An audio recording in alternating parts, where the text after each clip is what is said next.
Welcome, ladies and gentlemen, to Ordinary Council Meeting 4538 of Hunters Hill Council. Could I please ask you to be upstanding?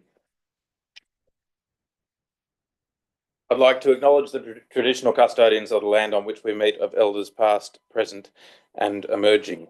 The prayer will be delivered today by Robin Harvey of the Brown Uniting Church.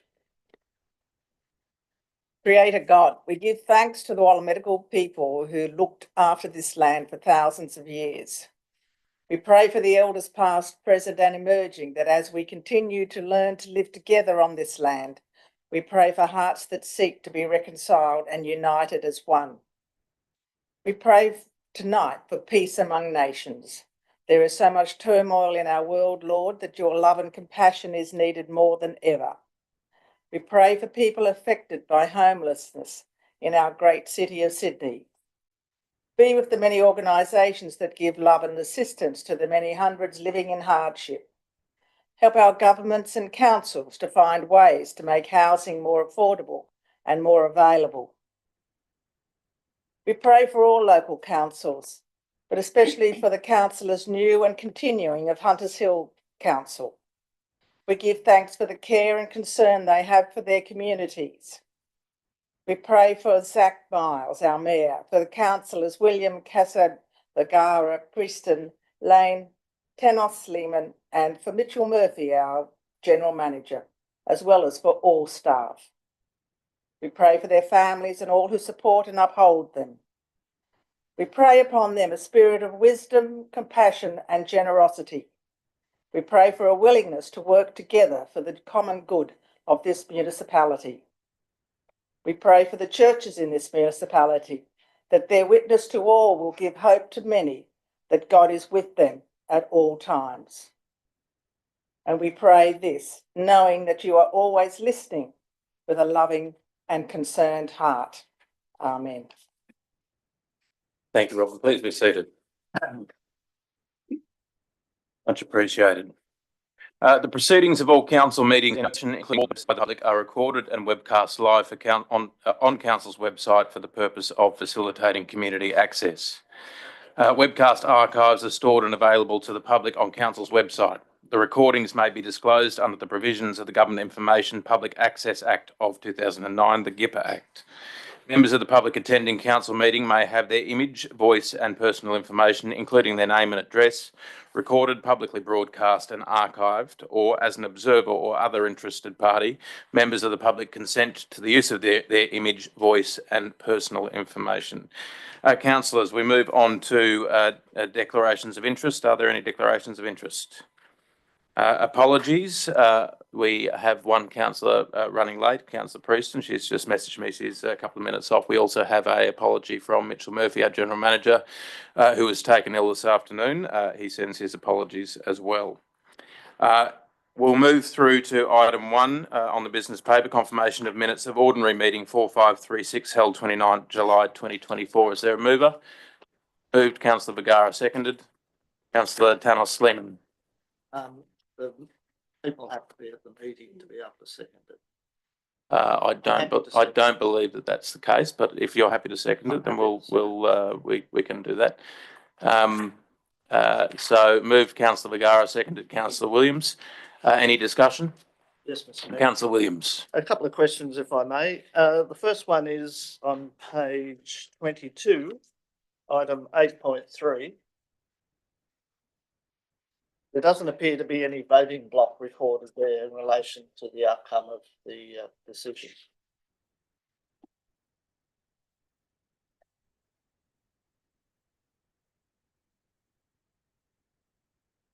Yeah, page 22, down the bottom, just above extension of time, there should be a voting record of voting. Yep. We can have that inserted, Councillor. We'll just do we'll watch the live recording back and have that inserted. Thank you. Yes. The other question I have is in relation to 8.2, construction of works depot tender report. I was just wondering, on the website, council apparently has a document referring to a maintenance shed. Is that the same as what council discussed and passed in relation to a works depot? on that item. I believe so. That information under the requirements of the council rules is that council needs to resolve that matters can come out of confidential session. So council hasn't met to discuss that document, nor has it resolved to come out of confidential session in relation to the information provided around that item. So the question is, first of all, you've answered the works depot and the maintenance shed are the same thing. So I was just wondering how that can be on the website as a public document if it hasn't been before council and council released it as a public document.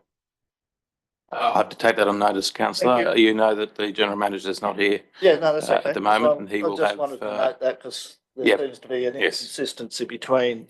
I think that the titles. semantics between the shed and the depot wording has obviously been a hangover, particularly from the council election period, but I'm sure that the general manager can clarify for council and the public after he returns. Councillors, any more discussion on on item 1, confirmation of ordinary minutes? If not, I'll put the motion. All those in favour? Against? That is carried unanimously. Item 2, confirmation of the minutes of the extraordinary meeting 4537 held 14 October 2024. Moved Councillor Williams, seconded Councillor Vergara. Any discussion? If not, I'll put the motion. All those in favour? Against? That is again carried unanimously. There are no mayoral minutes or reports. We have 3 notices of motion that have been submitted to the general manager and in the papers. Item 3.1, authorisation to exercise the power of expulsion, moved by Tatiana Vergara. Councillor Tatiana Vergara. Councillor Vergara, do you wish to speak to your motion? I will just say that the motion is the legislative way in which disorderly conduct at meetings is to be handled. So disorderly conduct is defined in section 182 of the local government regulations. And there was some controversy in a recent case dealing with the power to expel. And the case found that you needed a resolution. Since my time on council, we haven't had a resolution giving the chair the power. So to regularise that, I've moved this motion. Thank you, Councillor Vergara. Councillor Prieston is not here. Is anyone willing to second that motion? Seconded, Councillor Kassab. Councillor, any further discussion? Any speakers against the motion?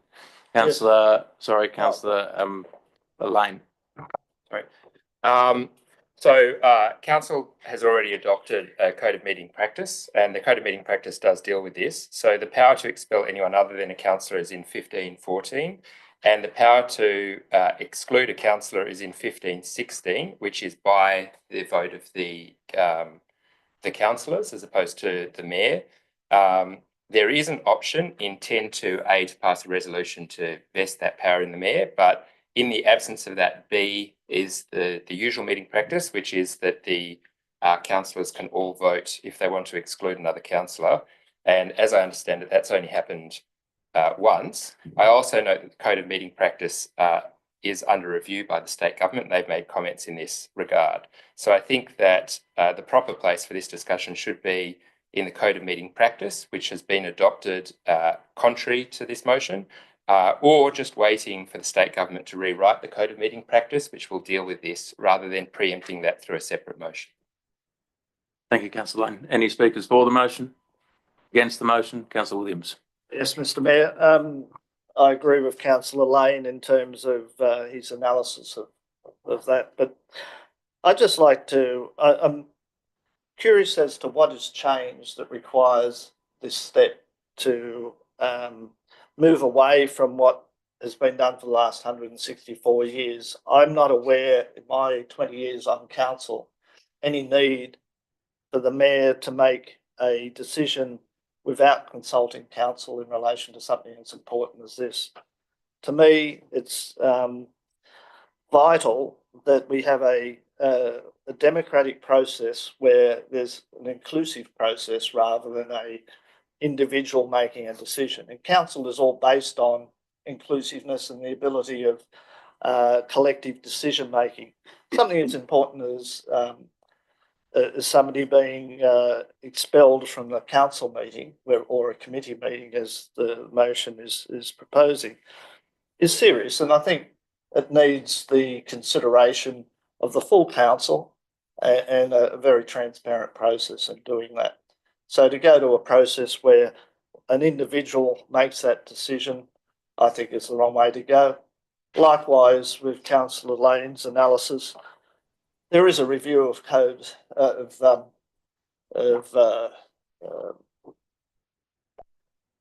of conduct for councillors, and that review is ongoing, and we should wait for that. And in any case, to actually move to the step of changing the code of meeting practice, it would require engagement with the community as per the normal prescription for the code of meeting practice changes. So to do that tonight, I don't think it's appropriate. In any case, I don't think we need to change the process, which has served us very well, and have not observed a situation where that's needed. Thank you, Councillor Williams. We are required under the Act to review that code of meeting practice within 12 months of an election. I think that this motion, unless I'm wrong, Councillor Vergara, is for that inclusion, as I understand it. But Councillor Vergara, any other speakers for the motion? Against the motion? Councillor Vergara, right of reply? No. Not required. I'll put the motion. All those in favour? Against? That is carried. Item 3.2, community feedback. Councillor Tatiana Vergara, you've moved the motion. Again, I'm going to ask for a seconder because Councillor Prieston is not present. Seconded, Councillor Tanus Kleeman. Councillor Vergara. Motion's pretty self-explanatory. We engaged in a lot of community listening, and these are some of the repeat issues raised during the campaign. So undertaking to the community to listen and report back and raise them with the appropriate council officers. That's what we're doing. Thank you, Councillor Vergara. Any speakers against the motion? Councillor Lane, question or against the motion? I'm not sure if it's either. Sorry. It may be an amendment. You can propose an amendment. I just like, in relation to the last 2 points, which are sort of a generic North and South residents talking about a bus route and then North and South residents talking about DA processes. I just wanted to note that those are really strategic matters. And in relation to the first item, the integrated transport strategy goes into quite a lot of detail about a number of things to go to the state government about, like the 538 and the 505 and ferries. And in fact, this is one of the reasons why I think the MTAC is quite useful to assist council. And the last one is really a fundamental planning issue. And I think that there needs to be more of a discussion between us as a collective about what improving DA processes, timeframes, resident engagement and experience actually means, rather than just throwing that as if it was a councillor request for repairing a pothole. So I think, I'm not sure, but I think what I would like to propose is that those last 2 items are not dealt with. They can be noted, but they should be dealt with through proper motions. Councillor, on my reading, the motion is for council to resolve that the relevant council officers consider the community feedback set out in the paper and the report to council on the viability of options and timing for suggested actions. I would not imagine that that is going to be striking 2 issues out that we are seeking to have noted and reported back. I don't see your reasoning behind that. Well, like I said, I think we could have a long discussion about what improving DA processes means, but I don't think that aside from the construction of North and South Ward residents, which is a very broad, it's not a single resident asking. I think what I'm saying is if we want to move a motion to amend DA processes, we should talk about what amending DA processes looks like. As the motion is constructed, I'm unable to make amendments because it's a subordinate note in a request for council to come back. And so I'm saying that I find that by slotting in those 2 strategic things and pretending that they're sort of feedback, it actually means that I can't provide the adequate discussion and amendment that I would think a strategic item was requiring. So all I'm asking is that the last 2 items are noted, and then maybe we can come back and have a motion to discuss them. Councillor Vergara, do you accept the amendment? No. The reason I don't accept the amendment is the motion is for the council officers to come back with a report.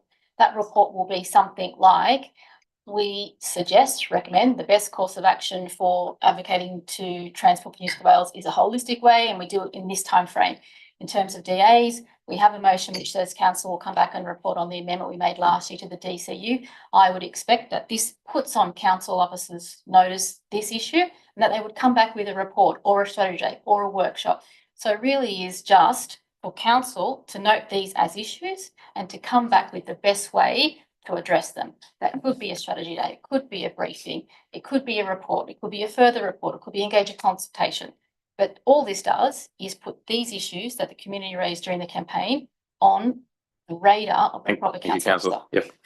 The amendment wasn't accepted. Any speakers for the motion? Councillor Preston. Thanks, Mr. Mayor, and apologies for my lateness. I obviously missed the start, but I think that this is a really important motion to deliver things that our local community expressed to us that they needed. I think it's as simple as that. I think there isn't much more to it. I don't see why there would be an issue with responding or asking the council staff to respond on the community's behalf to issues that are clearly, just real and effectively small things in the scheme of large budgets and other things that the council staff need to consider. Thank you, Councillor. Any speakers against the motion? Councillor Williams. Yes, Mr. Mayor.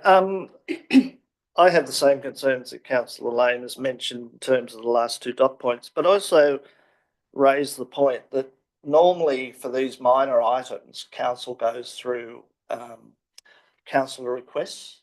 I can't see why we now need to move to a process where I'll bring the next council meeting a whole list of things that were reported to me during the election campaign, rather than putting it through our normal process for these minor items, which is councillor requests. I think having this in the way it is requires staff to spend resources and time to deliver on the outcomes here, rather than being through what is the traditional process over the last council term of using councillor requests. Thank you, Councillor Williams. Any other speakers for the motion? Against the motion? Right of reply, Councillor Vergara. The reason to do it this way is a commitment made to the community when we had this feedback that this is how it would be done on this occasion, and the transparency. I'm not sure council requests are that transparent to the community, and this has an audit trail. So raising it now is a resolution of council, and the community can be assured that when it's reported back, it'll also be in the form of a motion. Thank you, Councillor Vergara. Any that is right of reply. I'll put the motion. All those in favour? Against? That is carried. Item 3.3, spatial strategy, moved by Councillor Mark Lane, seconded Councillor Ross Williams. Councillor Lane. I'll just start by saying I submitted a revised motion to the councillors and the general manager, and understand. Can I just get the amended motion put up on the screen?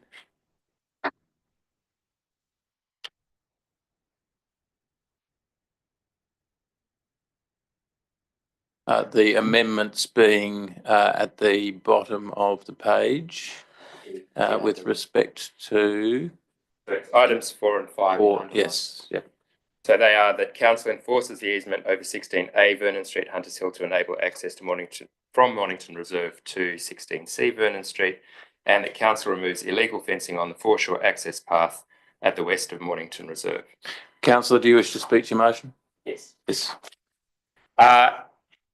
Hunters Hill, somewhat uniquely among the councils, has substantial foreshores but no spatial strategy. So, for example, Willara Council has a recreation strategy that it passed last year, and that maps key council holdings and their contribution to open space in figures 10 and 11 of that document. Waverley's open space and recreation strategy of 2021 does the same in figure 2.9. Lane Cove's open space strategy from 2016 has an excellent map, which is really a precedent for what we're talking about here at figure 4, that not only maps all public and private assets, but includes planned open space creation. And Mossman's asset management plan, Parks Open Space document in 2013, maps the assets by category in the appendix. Now, the closest that we have here is a sort of 10,000 feet map, which is, I think it's map 3 or 4 of the local strategic planning statement. And it has, some nice dotted lines, but because those dotted lines haven't actually landed anywhere, it means that when we receive things like marina applications, there's no provision for public space. It means that when Nelson Parade will be sold, at the moment, there's no council position in terms of reservation of foreshore access.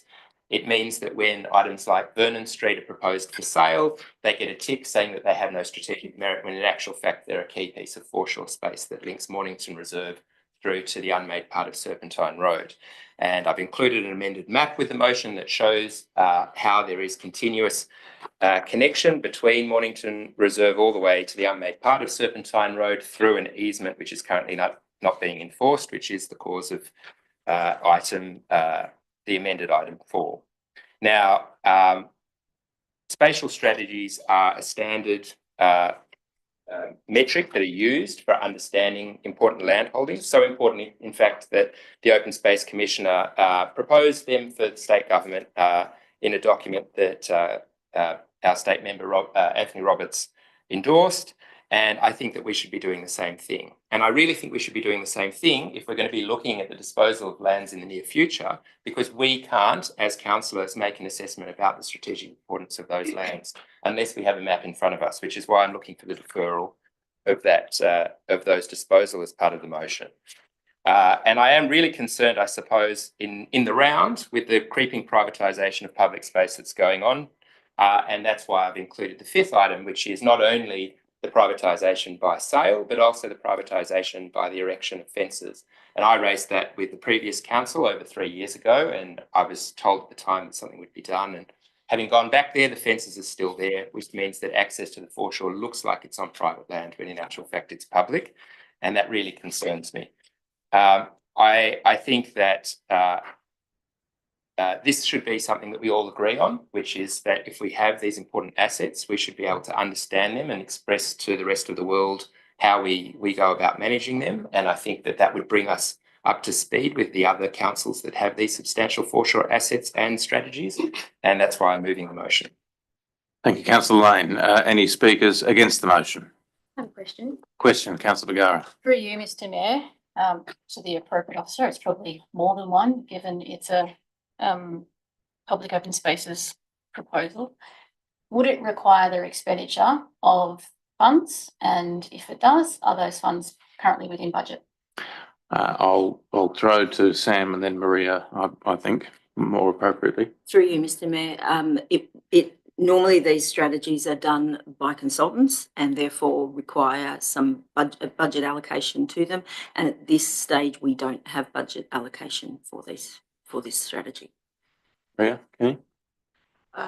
That is correct, because this is the first, through the Mayor, this is the first item that's brought forward. We do have a reserve for community initiatives that is allocated each year for councillors to vote on, which is an allocation of $20,000. But again, that needs a vote from the entire council. And this is on our monthly investment report. Community initiatives and minor works. So that's the only other option. Otherwise, a report has to be brought back to council with a recommendation of funds and where the funds are to be allocated from. Ask a question in response? Yes, Councillor Lane. So when we're asking for a report on the amending the planning system and DA processes, does that also require us to spend money? Councillor Lane, that is not relevant to your motion. Well, I'm just trying to understand whether I should bring it as a community request, perhaps, to avoid the discussion. It seems to be the way. Councillor Lane, have you got a question? I was asking whether or not the other method needed a discussion. I don't think that's a question. You can sit. Councillors, any speakers for the motion? Against the motion? For the motion, Councillor Williams. Yes, Mr. Mayor, regardless of the technicalities of whether or not there's funds allocated to, there's significant merit to what has been proposed here, and a lot of thought has gone into it. And it's something that this council should have addressed when it set up its land asset disposal process. And it's something that councillors were asking for that was never delivered, promised but never delivered, an overarching understanding of our assets and the importance of them. This is a fundamental process which we should have done a long time ago. regardless of whether we currently allocate or have money available, there's plenty of money in reserves to be able to do this. And is it appropriate to move an amendment to it that would state that funds be made available from council's reserves? General reserves. General. You're the seconder to the motion, so the proposer would need to accept that funds be made available from general reserves. Yes, I accept it. Okay. Can we pull up the motion, please?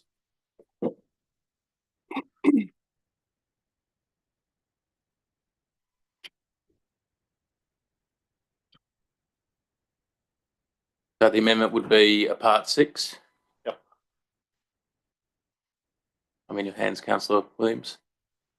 The council allocate funds from its general reserves to develop the strategy.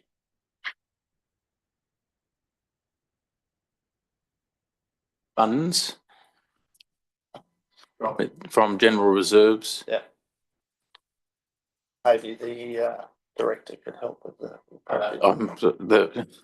The Director of Finance is burning to say something. Maria. General reserves through the mayor is perhaps too generic a term because there are multiple reserves. It's Well, what would be the appropriate? the community initiatives and minor works allocation.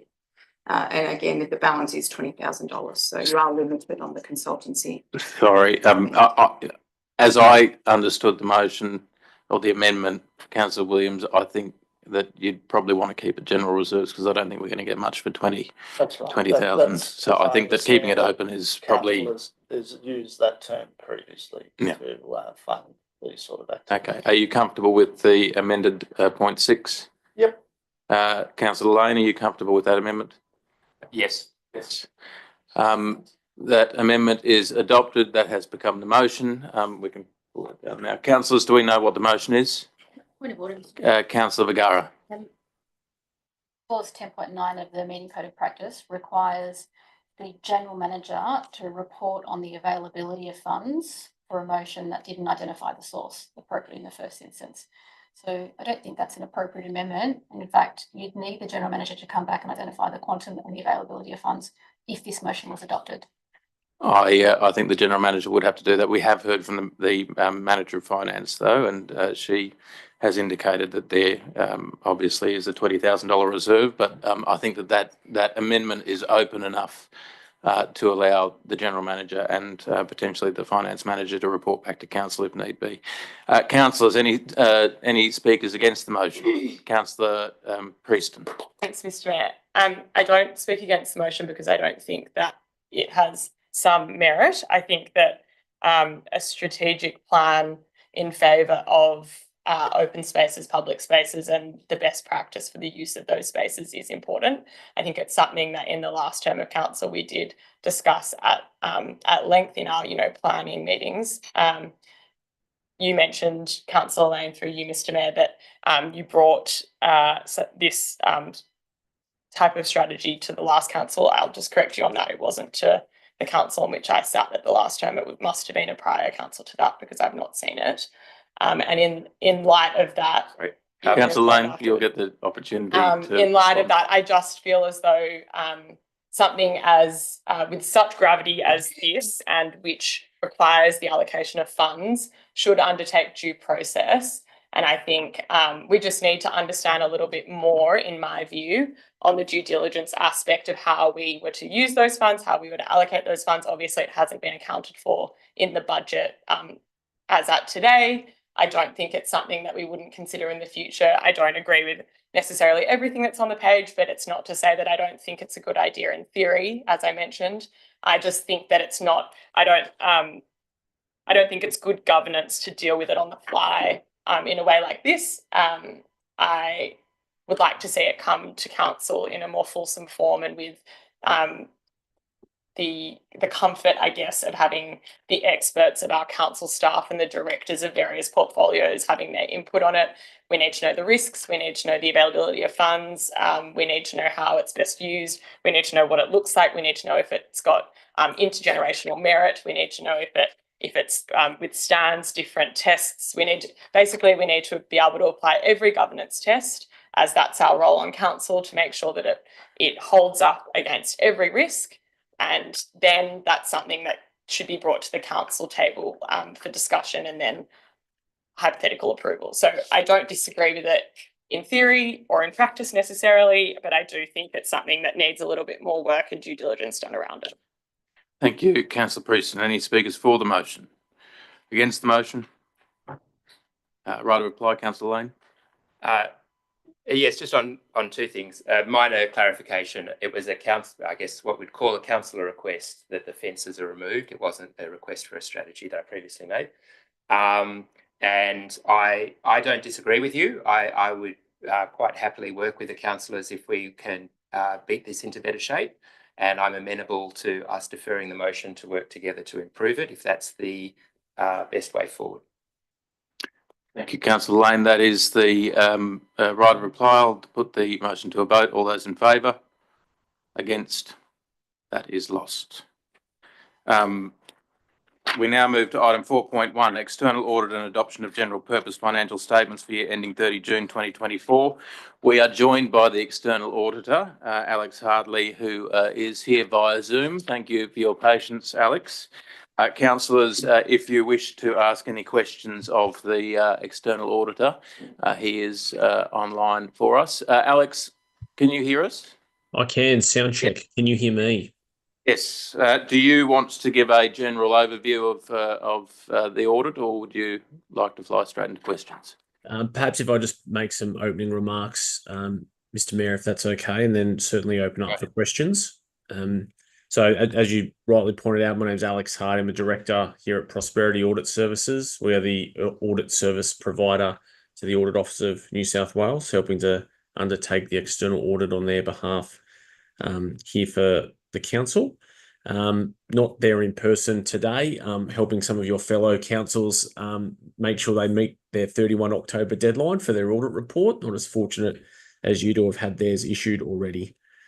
The audit was obviously conducted under the Australian auditing standards, and the Audit Office of New South Wales have issued an unmodified audit report on the financial statements for council. That gives a clean bill of health to those statements, so you can take those as a true and fair record for the year ended 30 June 2024. In addition, a report on the conduct of the audit has also been issued as well, with some more fulsome information around the finances at council. Our audit effort for the year, whilst obviously we look at all financial statement line items, key areas of interest for us were the asset valuations. The astute readers of the statements will see there was a larger increment to the value of other structures. And specifically that was driven by some increased componentisation and understanding of the seawalls that council owns. We've seen similar things happen with other harbour councils in recent years. IT and cyber, of course, as well, keen interest for the Audit Office and us in the modern age. And also this year for council, a big year for you from a grant income perspective, as well as capital expenditure.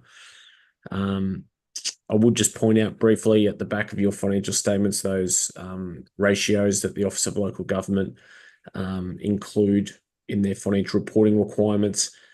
Council successfully met 3 of those. There were 2 that were not met, and 1 of those is non-applicable as the council doesn't carry any borrowings. Just like to take the opportunity to thank management as well for their kind cooperation and courtesy during the audit process. That was very much appreciated. But that's just some opening remarks, Mr. Mayor. Back to you for any questions from the floor. Thank you, Alex. Councillors, before we get into debate, I might just give you the opportunity, if you have any questions of the auditor, to ask them. Councillor Vergara. Yes, Mr. Hardley, thank you. In terms of the benchmarks, you're correct in your analysis in terms of obviously which ones we passed, the local government benchmark. 2 we passed, but they deteriorated from prior year. Is there any concerns that the deteriorating performance on those 2 benchmarks, even though we passed them, raised for you in terms of our controls? In short, no, and I'll explain why. So the financial statements for the year ended 30 June 24, there was some transactions during that year which were out of the ordinary for council, but in a positive way. So there was a larger amount of grant income that was derived from state and federal sources, and the council deployed a significant amount of cash for capital works, one of the largest capital works programs, or potentially the largest, that council's undertaken in a substantial period of time. So the fact that there was some more money that had come in from grant money, that's money that you've received from different sources, I think is a good thing. And then for the community, that is. And then you've deployed that into capital works again for community assets. So those two things are good things, but they have knocked around some of those ratios. And so it's very important to make sure we're considering those ratios in the context of how they're developed. And the last thing I'll say on the ratios is that some of them are looking at things around liquidity, a short-term benchmark, but then some of them need to be taken in the context around you have a very long life asset portfolio, infrastructure assets that have useful lives of many, many decades. And when we just carve out 1 year over that period of time, some fluctuation in those numbers is to be expected. So I might leave my comments there, but I hope that was a fulsome answer to your question. Yes, thank you. Councillors, any other questions of the auditor? Sorry, Councillor Williams. Yes, Mr. Mayor, you made reference to the first performance measure, which is of concern to me. We just had an induction process last week where the person running the induction process said the most critical thing for council's consideration of sustainability in its budgeting process is its operational budget. And that's what that first performance measure measures. And I note in your report, or in the report in the paper, that council's operating budget is deteriorating year after year. So the question is that right that the sustainability of council's financial position should be considered around that performance indicator, which relates to the operational budget, its ability to match its income to its outgoing for its operational activities? Sorry, Alex. Yeah. So you're correct in identifying that making sure you're at least break even for the operating performance ratio is a short-term indicator for the sustainability measure. So over a longer period of time, such as in council's 10-year long-term financial plan, you would be seeking to endorse budgets that move that operating performance ratio back to a break-even level. So your comments around the sustainability are correct. You should be targeting a break-even at a minimum for that ratio over the long term. Thanks, Alex. Councillor Priest. Thank you, and thank you, Alex. I didn't initially have this question, but I just wanted to then, in light of Councillor Williams's question, clarify whether I'm reading the chart on page 3 incorrectly. That says to me that our operating performance ratio is progressively getting better. Improved in 2023. Yeah. Period in 2024. Yes, slightly, but much better than 22, for example, which was the negative 12.99. Is that a correct interpretation? Yeah, correct. So that operating performance ratio, the benchmark from the Office of Local Government, you should be seeking to get that above 0. Yes, and we're progressively getting there. So 22 represented the worst ratio, correct, for example, on this chart, and then 23 was a lot better, and then 24 was significantly better than 22, but marginally as good as 23. Correct. Okay, thank you. And then just another question I had, and excuse my ignorance around the this in a financial context, but I just wanted to know from your perspective, the liabilities of council at section C2 of the report, sorry, the notes to the financial statement. Page 57 of our council papers.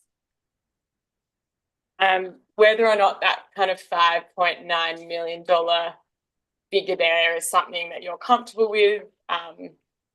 Obviously, the types of liabilities there include security bonds and things that will obviously mature, and we have, you know, dates set to be able to repay those debts.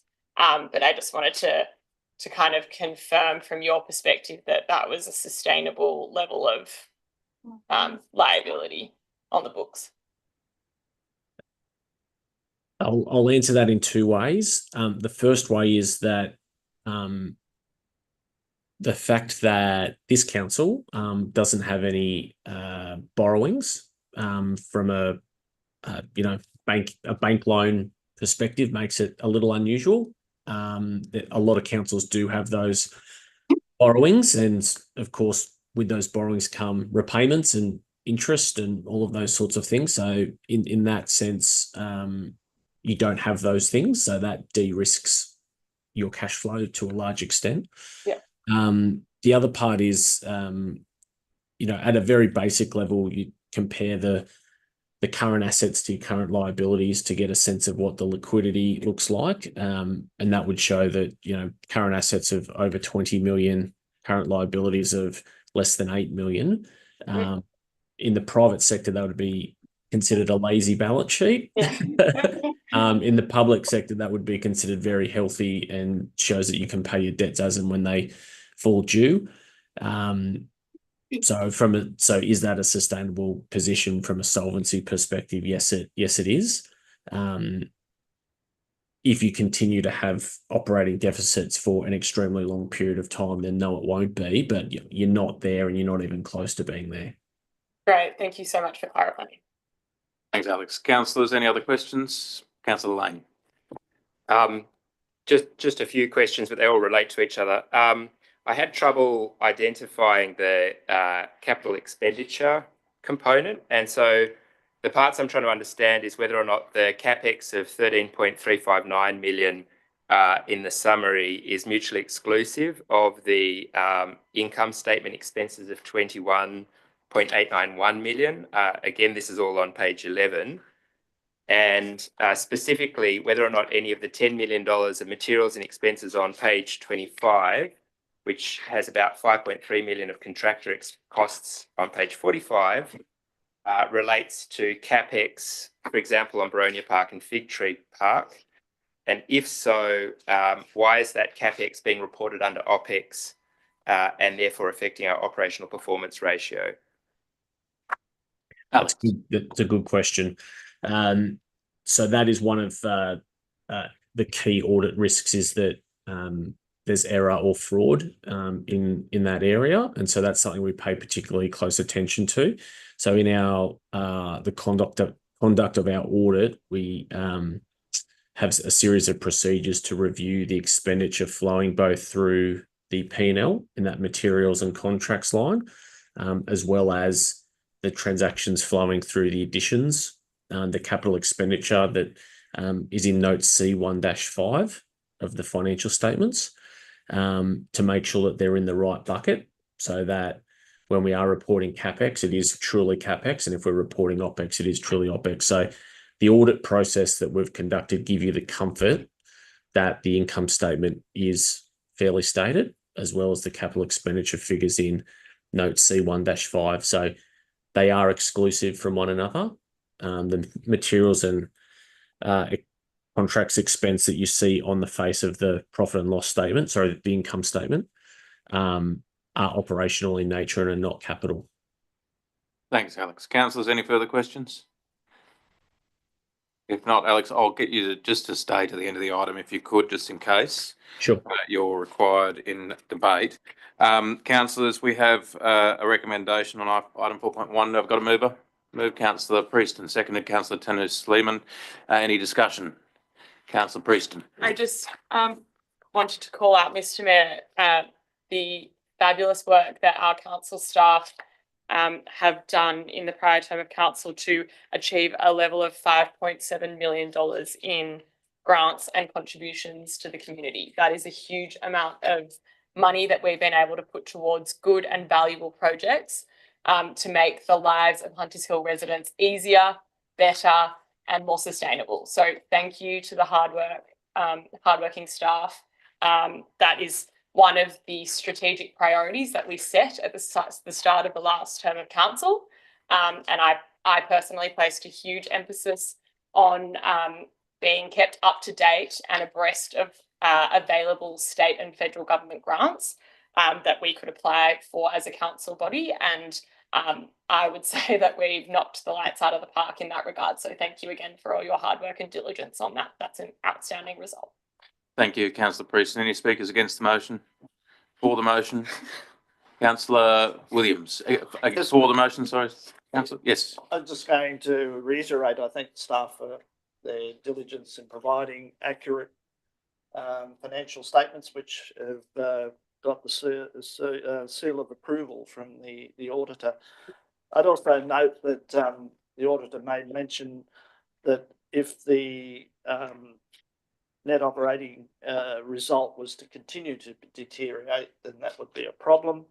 I refer to the council's 10-year financial statements, and they project deficits in that area right through for the 10 years, finishing around about $4 or $5 million deficit. So I think even though the audit shows very clearly that we're keeping good financial records, the council needs to be very aware that the operating budget is not in a healthy state and is projected to deteriorate further over the next 10 years. So just a warning that council needs to,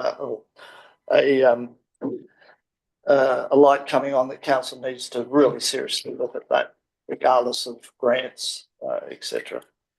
Thank you, Councillor Williams, and singing from my song sheet, looking forward to getting your support on plenty of initiatives to fix that budget. Councillors, any further discussion for the motion, against the motion, or right of reply, Councillor Priest?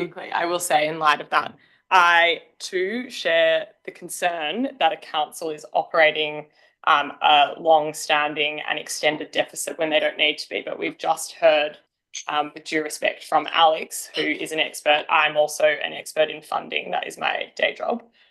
We are running a lazy budget by that regard. We do not invest as much as we could be and as much as other councils are. So to see that our assets are more than double our liabilities is a really good start. And to see that operating performance ratio continuing to get closer up to that zero is a good thing. And to continue to invest in our community by way of grants and other forms of funding is also a really good thing. So we're doing all the right things. It just takes time. So thank you again. Thank you, Councillor Priest. And that being the right of reply, I'll put the motion. All those in favour? Against? That is carried unanimously. Thank you for all your work. Thank you, Alex, for your time tonight. And we appreciate you coming online at this hour. Thank you very much. Thank you, councillors. We are at item 4.2. We have a speaker to this item who's here in person. We've also got a second submission that will be read out from from Elizabeth Crassoyer. Almost said Councillor Crassoyer there. The first speaker will be Jim Sanderson. Welcome back to the chamber, Jim. You have 3 minutes. Thank you, Mr. Mayor. I think, as some councillors will be aware, in my time on council, I put notice of motion to council to produce a number of committees. They've been very successful. BMAC has done extraordinary work on bushland management and created a biodiversity conservation strategy in 2020. Sustainability Action Plan came out of our Sustainability Advisory Committee, and work's progressing onto net zero policy. I am disappointed tonight that it is proposed that the other committee that my notices of motion established, including terms of reference, is proposed to be abolished, that being the Movement and Transport Advisory Committee.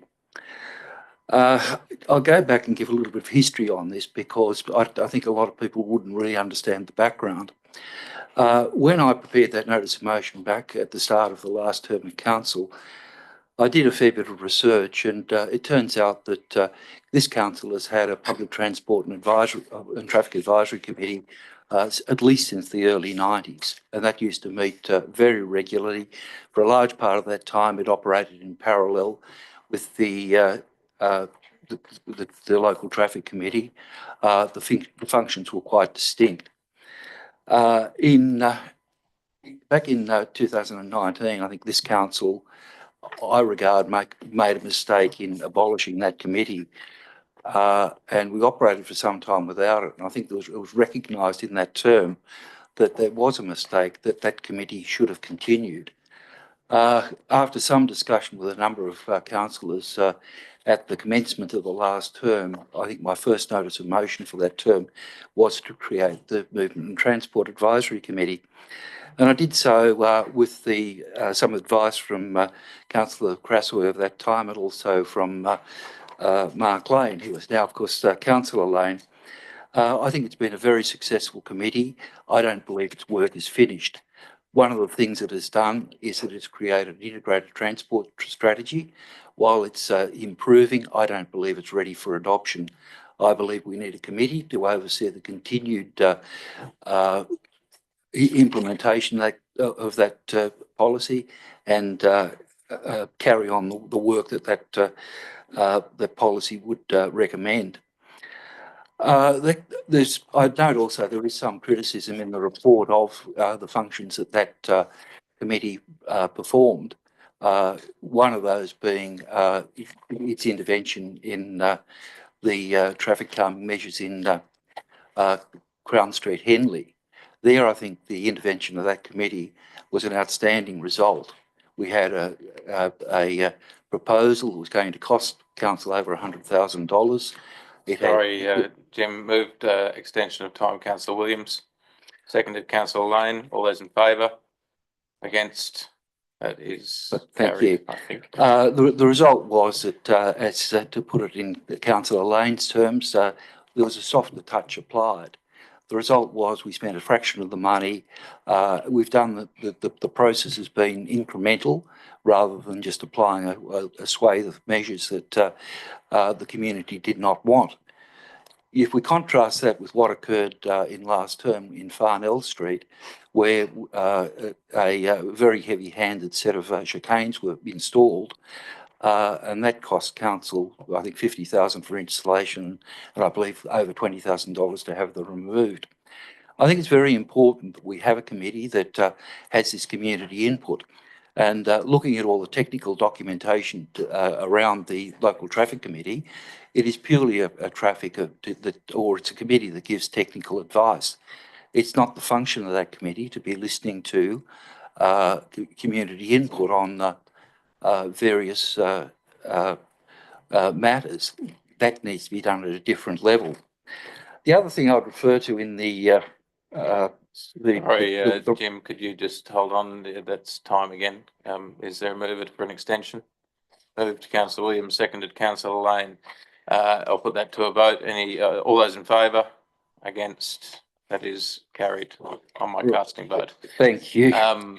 Jim, if you could, obviously you got another extension, but if we could. Okay, I'll try to get through this, but there is a fair bit to this. Get my train of thought back. There is a great deal. Oh, sorry, I've gone off track now, but there was a lot of technical work that committee was doing. I mean, I think the work that was being done between Chris Palmer, who was a traffic engineer, as a member of that committee, Mark and myself, we were just about on the cusp of having a solution for one of the most dangerous intersections in Hunters Hill, that being the one near the Harry Shelley Memorial Park. The other thing I would suggest too is that I'm a bit concerned in the report that there is a mention that where there it only speaks of about 3 functions of that committee. According to my notice of motion that was carried unanimously at the commencement of the last term of council, in fact, there were about 7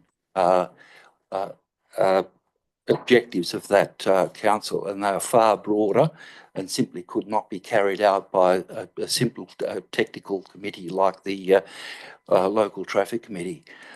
The public transport, the Movement and Transport Advisory Committee has given a voice to community. We saw that occur on the integrated transport strategy. We saw it occur with what occurred at Henley. As I said, it's got a lot of outstanding work to complete. Are you finished? Thank you. Could you just stay there if there's any questions, please? Councillors, any questions of Jim Sanderson? If not, thank you. We have a second submission from Elizabeth Crasoy, Emeritus Deputy Mayor, which we'll have Samantha read out for us. Thank you, Samantha. Okay, this statement is from Elizabeth Crasoy. Suggestion that council consider seeking stronger intergenerational engagement with council decision making. The United Nations Convention on the Rights of the Child sets out that children and young people have the right to be heard when decisions are made that affect them. I hope the council recognises that all its decisions, including those relating to transport, housing, social infrastructure and the environment, also affect young people, and these community members should have the opportunity to express a view. To this point, I submit attached for your review a unanimous resolution of council on a notice of motion put by myself and Councillor Justine McLaughlin in 2021, the crux of which was to seek to provide council with a conduit to hear younger voices to assist with council decision making and future planning. Not long after that Zoom meeting, council went into caretaker mode, and the process of the forming of a new council and employing new operational leadership, the new committees for the 2021 to 24 term formed without this adopted resolution being pursued. The moment was lost in a priority melee of new term, new team and post-COVID recovery and catch-up. But all is not lost, because here you are now, and another new and invigorated council eager to hear what our younger community members have to share. Myself and undoubtedly other councillors have ruminated on the importance of greater genuine youth engagement and participation with council and their local community, how to spark motivation to have a say in the decisions that impact them now and as they grow older locally, and frankly anywhere they reside in the future. In the years since the above motion, and with the benefit of the pilot of the Sustainability Advisory Committee youth representation, the quandary of how to engage beyond tokenism has only grown in my mind. I hope to encourage the new council to deliberate the importance as well. One benefit of time is that there are now many examples of much more successful programs to welcome younger voices into the strategic planning and advocacy of their community. Contrary to assumption, best practice is no longer simply establishing a separate council for youth matters alone, rather to embed representative voices in all matters. It would be great if council might consider exploring these new engagement methods. I would like to encourage council to review and massage the outdated wording, but still current and relevant intention of this still incomplete resolution of 2021 to include millennial and young voices. There are councils and organisations that already have proven and successful contemporary engagement programs, so you wouldn't have to reinvent a wheel. For example, council might once again consider asking the younger generations how to succeed with activating genuine and beneficial youth civic engagement with council's ideas, future planning and decision making for your consideration. Thank you, Samantha, and that motion from 2021, is tabled. Councillors, we can't ask any questions of Elizabeth. There is a motion on page 91 of your papers. The recommendations 1 through 5 are there. Is it moved, Councillor Priest? Question, Mr. Question, Councillor Williams. How are you proposing to deal with the complex problem of nominations of people to we will. committees? Will we go into committee of the whole to decide that, or will we stay? No. We'll resolve the motions, and as part 3 of the motion deals with, after the adoption of steering committees of council, the council nominates elected members as delegates to all committees as outlined in the report. Then we will go around the committees one by one, and I'll call for nominations for appointment to those committees. And then if there are more than the requisite number, we'll have to make a decision as to who's appointed to those committees. So Councillor Prieston moved the motion, seconded Councillor Vergara. Any discussion on the 5 points in the motion? Yes. Yes. Sorry, if that is the case, Councillor Prieston, do you wish to speak to the motion? Yes. Could I foreshadow an amendment to the motion? You don't need to. You're the mover of the motion. You can I would like propose and to see if the propose- seconder is comfortable with the. I will ask the Seconder to seconder if we could, I'll propose the amendment. So, if possible, Propose the motion with an amendment. propose With an an amendment. amendment Could to we just the pull the motion up? existing Sorry. motion as in the report. So if we could have the words up on the screen, please. Thank you. So propose to add a point 6. That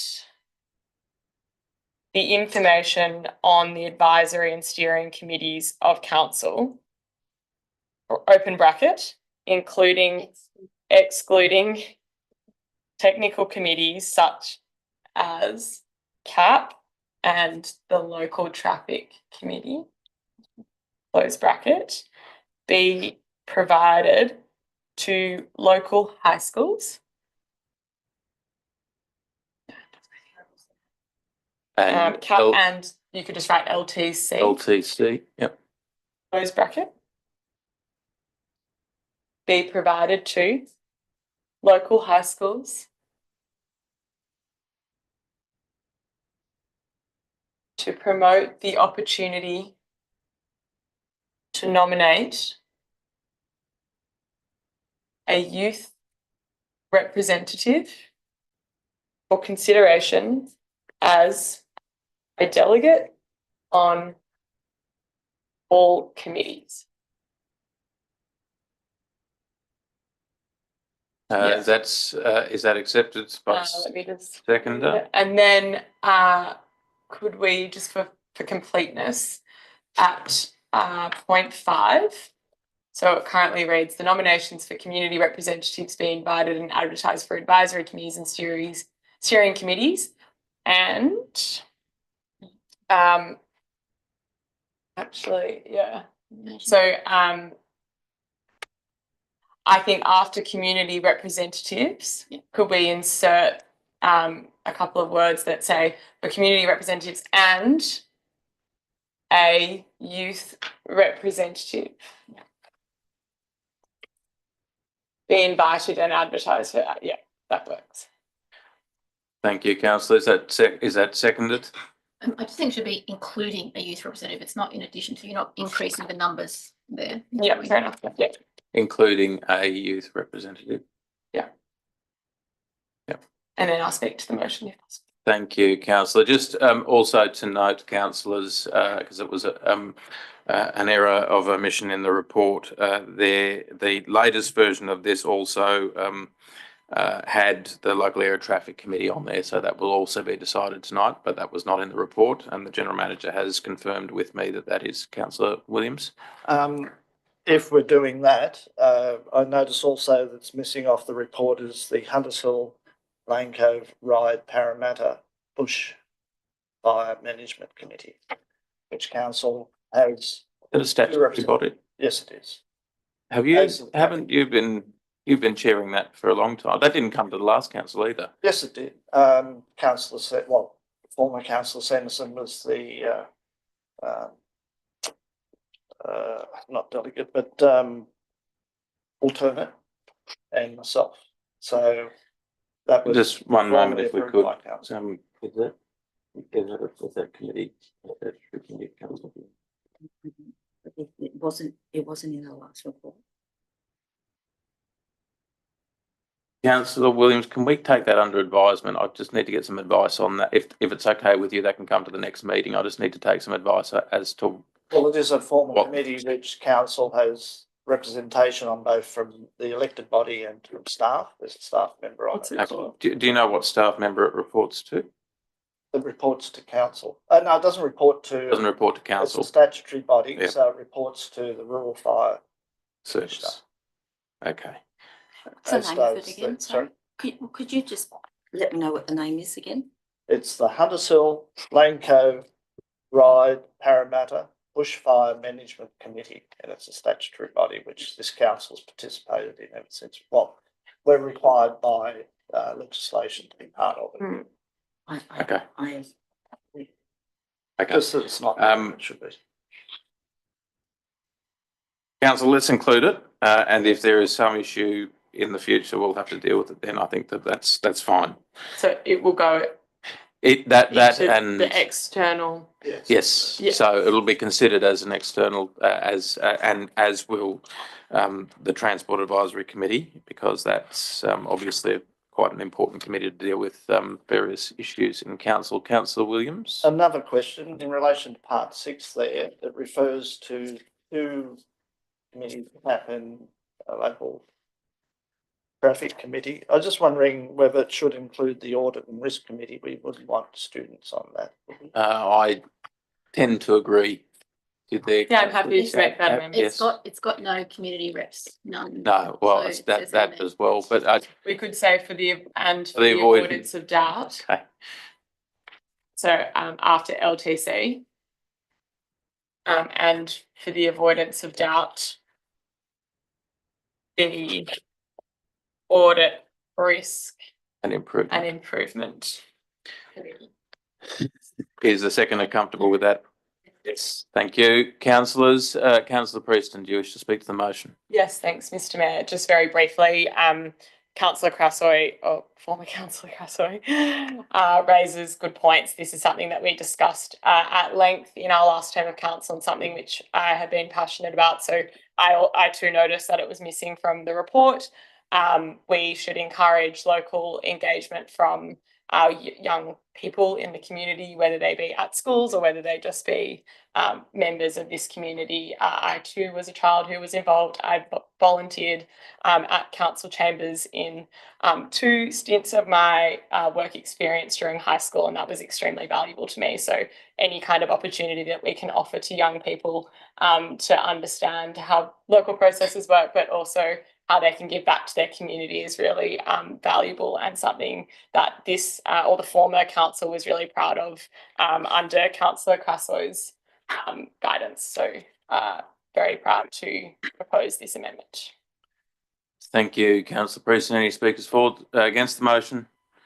For the motion, Councillor Lane. You may, yes.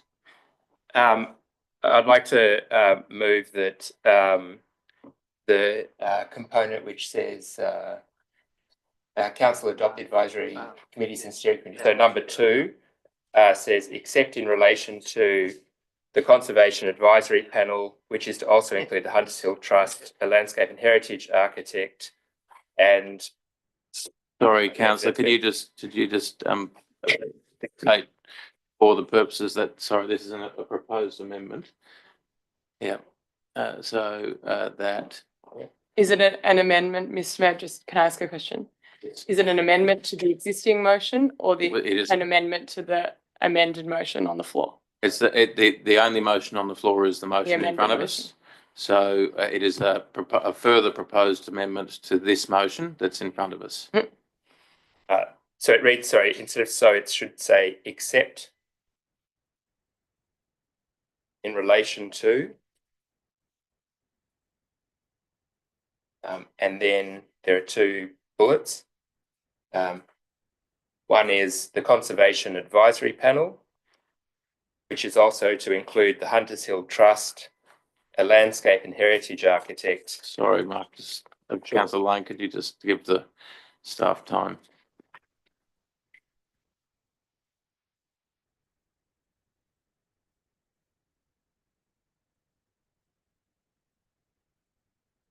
Heritage landscape architect. Yep. Committees except Yes. for that one. And the two community representatives are not to be alternating, but sit together. Not.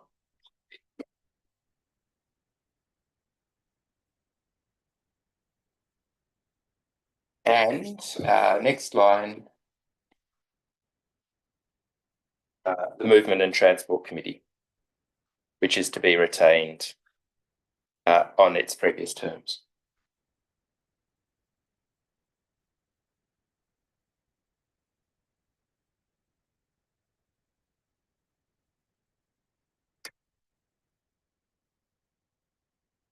Yep.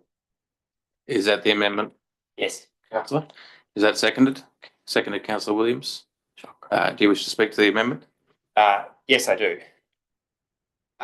In relation to the Conservation Advisory Panel, this has a statutory role and it's been stripped down to 5 members. And with the further amendment to include a youth representative, that means that it would have no community representative in every second session. It would only have the youth representative and therefore no continuity, or perhaps no representative at all. Sorry, councillor Lane, sorry, councillors, let's decorum. The motion as outlined excludes CAP from having a youth representative because it's a technical committee. Oh, okay, that's fine. Sorry. But nevertheless, it's been stripped to 5 members, while I note, for example, the Sports and Recreation Committee has 13. The Hunters Hill Trust in particular has been on the CAP for 50 years and is essential for continuous local expertise or corporate knowledge, you might say.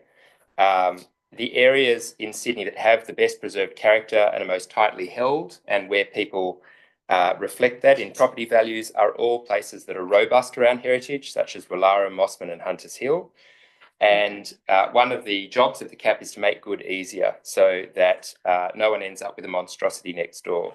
So my worry is that without this amendment, you would strip the CAP of the expertise that will weaken council's grounds for decisions, and would in particular remove the current representative, who I've known professionally in state government since 2018, who is qualified in architecture, urban horticulture, and has led major projects for the City of Sydney and state government. So one of the most qualified members of the CAP. In relation to the Movement and Transport Committee, I actually think that council desperately needs help on this. Council spent a whopping $3.6 million on roads in the audit we've just approved, and another $600,000 on consultancy fees. That's nearly equal to Lane Cove's budget on roads, even though they're twice as large. And so the business of transport needs more scrutiny, not less. The position of road engineer is currently vacant, which means we have even less internal expertise. We keep missing key grant opportunities like the Get Active Fund. We got funding for the bike plan, but nothing has been done about that yet. I'll actually speak to the current round of Get Active funding, which will close before the next meeting in general business if I can. And the LTC being a technical arm, which doesn't have any, it has a mayor, state representative, police, and 1 road safety officer, isn't fit for purpose for strategic guidance. The discussion about Crown Street, as Jim outlined, saved the council from another Farnell Street debacle, and key infrastructure like pedestrian crossings have yet to progress. And there's a lack of accountability issue still hanging over from the last council in relation to those items that the MTAC raised, but nothing was done. The work of the ITS isn't finished and requires a guided response. And I think you can see that from Councillor Vergara's item 3.2, which is that non-strategic approach to transport for New South Wales, which will result in a scattergun approach to one issue at a time rather than grouping them together. And for all of those reasons, I think that we need to strengthen the CAP so that it holds the value of Hunters Hill that we've all been voted in to safeguard, and to retain the CAP so that it can continue to do its work. Thank you, councillor Lane. Any discussion, any speakers against the proposed amendment? Councillor Vergara. Which might be my second language, but on that drafting, you would not have a conservation advisory panel. There's no adoption of a conservation packet. It says council adopt those things except for conservation advisory panel. I tend to agree with you, councillor. I was going to raise that myself, except in relation to precludes it from being adopted. Councillor Lane, is that your intention? No, sorry, my intention was except in relation to the proposed composition of, perhaps. So the to assist, could I suggest the councillor outlined in this report and include instead of accept in relation to and include that the Conservation Advisory Panel. Is that okay? Yeah, sure. And include that the Conservation Advisory Panel, which is get rid of, which is, and just put also to include Hunters Hill Trust, a heritage landscape architect, and 2 community representatives are not to be alternating but sit together, and include that the Movement Transport Committee to return. Yes, yep. Are you comfortable with that? Yes, I'm happy. Yes. Okay. Any speakers for the amendment? Councillor Williams. Have we had any against or? We had a comment against. Yes, I think the amendment is very important, and particularly now it's in its form it is. Conservation Advisory Panel has served this community well for 50, 60 odd years, and it does provide an opportunity for a broad level of expertise to help not only applicants but also staff to understand some of the issues around these proposed developments. It is not a decision-making body, and so therefore it needs to have a broad basis on which the advice is provided. And to narrow it down, I think will not serve the purpose of the panel well, and to not tap into the broader range of expertise available, particularly landscape heritage is quite a crucial matter around the advisory panel's table. Community input, particularly from people that have a background in this area, is quite vital to help understand the complexities and the importance of conservation and heritage in Hunters Hill. And I do stress that it has been a very useful tool for not only applicants who have been able to understand some of the issues around conservation and heritage as it affects development in Hunters Hill, but it also helps inform staff on a broader basis. And these are free technical advice which is being provided. It's not being provided through a consultancy arrangement. So it's a wealth of information that's available not only to staff but also to residents to ensure that we get as close as we can to an outcome that meets the community's objectives and is in the interest of a community that an amenity that people aspire to. So I think that has a lot of merit, and I've listened to the discussion, the comments from Jim Sanderson and also from Councillor Lane in relation to the MTAC, and I think that is an important part of council's business. It's one that is always on the mind of community. Roads, traffic and transport affect our community at every level, and I think it deserves input from the community to council to help it make the best decisions. And we have seen some decisions that could have been better informed around this area, and there is a lot more work to be done on that issue. So I support the motion, and I foreshadow another amendment. You may foreshadow, councillor. The Arts Advisory Steering Committee, I think, needs to be at least 7. Again, because that committee works best with a range of expertise around the table, and we should tap into whatever expertise is available and willing to assist us in what's a very complex process, and one that needs expertise in addition to what council staff can provide. Councillor Williams, just from memory, didn't we have trouble attracting candidates to that role at the last term of council? That we had, it was at 7 or something the like? The previous council had 10. Yeah. I won't go into it in great detail, but many of the previous people that were on the committee were a little bit, not upset, but a little bit put out that they weren't invited to, and they weren't aware that it was being called for. Okay, we advertise and whatever, but I think it might be nice for all these committees where people have contributed to actually council thank them for their service if they haven't already, and also advise them that the nominations are now open. Thank you, councillor. Councillor Preston, do you wish to speak? Could I Ask a question propose or a speak? further amendment? No, you can't, Oh. because we're in debate on an amendment. You are the mover of the motion. If this motion then Sure, is given I'll- assent, for example, Yeah, then I'll you can. speak to the. You are I'll speaking speak against the the motion. proposed amendment. Yes. Yes, The two I'm of us. fortunate, Yeah. so that's How not to- dealt with now. it's not being dealt with. Okay. So, councillor Preston, do you So wish the to speak to the amended motion. the amended motion? Okay. Could I have it up on screen, please? Thank you so much.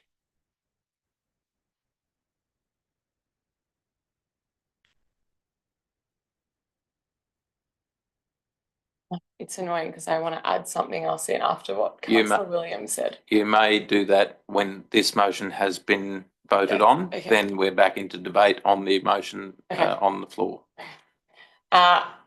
I think that the cap as proposed in the report as it stands is well represented. So it says there must be one representative nominated by the Institute of Architects. So presumably we trust the Institute of Architects as an authoritative body of experts to appoint someone who is an expert in, you would think, heritage. Otherwise, I don't understand why that it would be relevant to Hunters Hill. So I kind of take that as the nominal appointment of an expert in architecture. It also says one representative nominated by the National Trust, which is quite esteemed, and I think that we would trust the appointment by the National Trust of a representative to opine on things such as heritage, as they have done so in the past. And there's one community member. So my view is that Hunters Hill Trust is a representative body of the community, therefore a community member. So technically, the trust could have a representative run in that position of the one community member. So I don't really see the need for all this extra wording in the motion. I think that all of those things are dealt with in the report as it currently stands personally. I agree, CAT forms, a great body of different people who are experts in different things, and together they are able to come together and give their opinion on various things that are proposed in terms of a DA in our community. But I think that everything that Councillor Lane has proposed in item 2 there is already being dealt with on the CAP. In relation to the MTAC, I think it's a tricky one.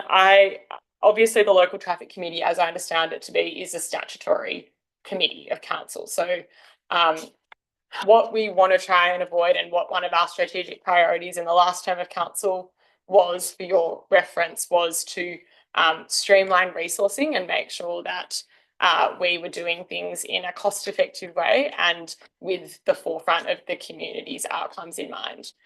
What we saw with the MTAC and what we've heard from former Councillor Sanderson tonight in his address is things occurred under the watch of the MTAC. And I'm not suggesting that it was the MTAC's fault, but for example, those traffic calming measures that were then not received well by the community were implemented whilst we had an MTAC. So I am hopeful that by having one committee rather than the two means that we can join forces of those two brains effectively and make decisions all in one place at one time. I think what we saw with the MTAC was that it brought different views at a different point in time to the table. And so we did find that we had opposing thoughts and alternate views, but that not everyone was aware of those views. And I think that a lot of that came with the fact that there were two committees that, whilst it has been said that they have distinct intents, they did both cover an issue, for example, like the traffic calming measures on Farnell Street. So with that big blunder in mind, that was a $50,000 blunder, as it has been mentioned, I would be voting against the amendment on that basis, with a view and a hope that by streamlining the processes, by joining those two committees together, and it's not to say that the experts that sat on MTAC can't apply to be on the local transport traffic committee. They can't. Yeah, that was going to be my next question. I think that the way that it's brought to council is still that it addresses the issues of the community, and therefore we should have one place where it all comes to and comes from. That's my view. We've tried it this way and we were left with a blunder of $50,000 to remove traffic calming measures that were inserted at Farnell Street. So, to not make the same mistakes again, this is the only way forward in my view, but other people might have different views. So that's me speaking against the proposed amendment. Councillor. Have you got a question? It's more points of order. Well, yes. So the Australian Institute of Land Architects doesn't represent landscape architects. That's the Australian Institute of Landscape Architects, or AILA. Yeah, I didn't say that. I said heritage experts, but yeah. Well, they don't do that. Councillors, let's just keep it. I'm just a couple of things that you said. Farnell Street didn't come to MTAC. It did go to the local traffic committee. So after Farnell Street, Councillors, we're not getting into this. Councillors, please, we're not entering into debate here. You will have the opportunity, Mark, Councillor Lane, to address this in your right of reply. Other councillors need to be afforded the opportunity to speak. So if you would like to speak to this, I'm sure that you can cover it in your right of reply. I understood that the point of order was for factual inaccuracies, and I just wanted to correct those in case that changed the view of. If you have, councillors, finished? Yeah. Yes. Councillors, are there any speakers for the motion? Against the motion? Any questions? Yes. Councillor Kassab. Thank you, Mr. Mayor. To the Director of Planning through you, Mr. Mayor, just wanted to ask your opinion and advice on the composition of CAP as it currently stands, and whether you think that it's an appropriate number of members. As it stands in the report. As yes. proposed. Yeah. So, yeah. Thank you. Through you, Mayor. As stated in the report on page 92, I'm comfortable with that formulation of representatives. We have the Institute of Architects, experienced persons, National Trust. The community member could be the Hunters Hill Trust expertise in that field. So basically, coming from 8 members proposed down to 5, it works efficiently. It helps the meeting flow better and work. It's like the council. The council was, there was 9 councillors down to 7. It's bottom line, it's a clarity and improving efficiencies. To answer your question, I think, and I'm a supporter of CAP, and for it to be, it's not weakening, it's strengthening it. And the strengths are the expertise and the people that will be attending, and a number of 5, including staff and internal staff member. To answer the issue of the architect, I believe all those experts, including council staff and the heritage person, has got that experience with regard to landscaping as well. So just want to clarify all that. So I think to answer your question, yes, I agree. Very supportive. Thank you. Councillors. Yes, Councillor Williams. Mr. Mayor, I'm not quite sure where the 5 come from. We're talking about 4. 2 councillors. 2 alternatives. 5 current proposed. So you got 2 councillors, 1 Institute of Architects, 1 National Trust, 1 community. That's 3 there, plus 2 council equals 5. Yes. Okay. And the proposal, sorry, and the amended proposal, my numbers come up to 8. Yes. Okay. I was just wondering if you could give some advice in terms of the National Trust representative. The previous CAP, which I was chair of, National Trust was invited to be a member. And I even went to the chair of the National Trust to encourage them to provide a member. And they said they weren't capable of doing it or didn't have the capacity to do it. So do you feel confident that you can now get a member from the National Trust? Because I don't believe I'll be able to find somebody to do that. Director. Through you, Mayor. General Manager and I have numerous discussions with the National Trust Direct, the CEO, and I believe we will be able to have an expert architect in heritage conservation to be part of that as a representative. But I'm very confident. Councillor Preston, Thanks, you got a Mr. Mayor. question? Yeah, through you to Councillor Lane. Yes. Would you prefer the one representative nominated by, instead of the Institute of Architects, the Institute of Heritage Landscape Architects, or your prior? I guess Lane. we're horse trading on the smallest committee of council. I think if we're talking about 5, that's 2 less representatives than the next smallest council committees. I don't really understand why you couldn't have both, or also the trust. Thank you, Councillor Preston. I don't have another question, Okay. just a comment. So.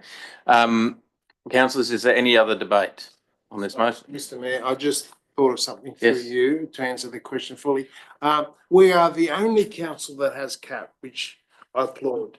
Other councils, Karingai and Wallara, might have a heritage policy committee that don't sit regularly, but we are the only council, and I think it's important to have it. And I think the current status of the proposal will serve council staff and the council as advisory body. And it's not a statutory body, it's an advisory body, and I thank you very much. Thank you, Director.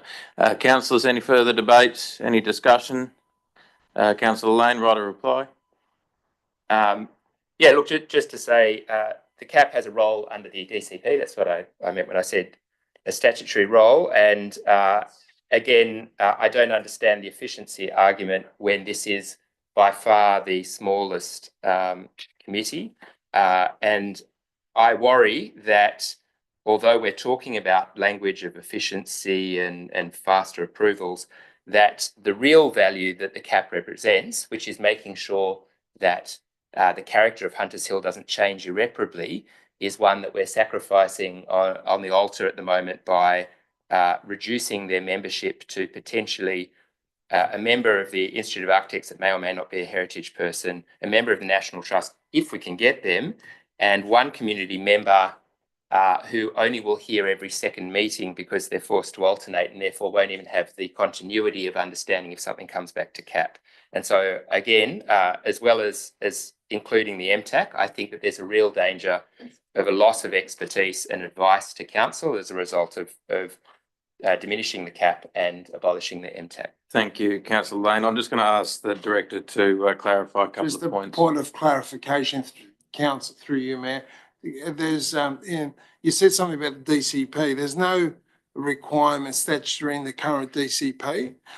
It's an advisory body, so I just want to clarify that. The alternates, the intent of the alternates is if one alternate can't make it, then the other one gets a seat at the table. It's not meant for an alternate. Well, you're on 1 month and you're on the other, so that's the clarity and certainty. So just want to clarify again, it's an advisory body, not a statutory body.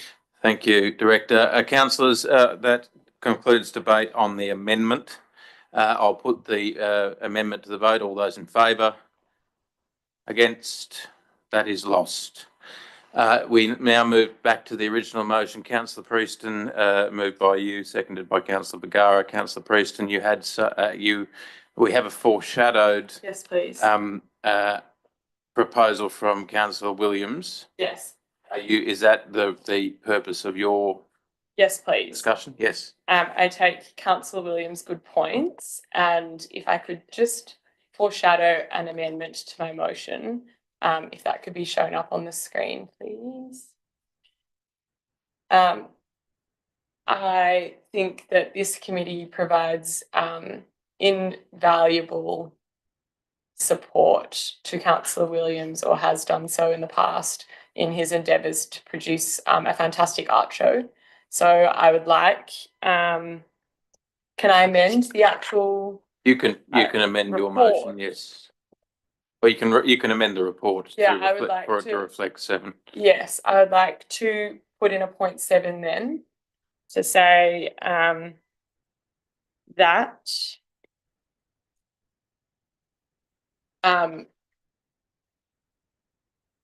Council includes 7 members how as did opposed you to 4. know? I was going to do that. How did I know? Yeah, I didn't say. Got good intuition. That council includes 7 members on the Arts Advisory Steering Committee. Yeah.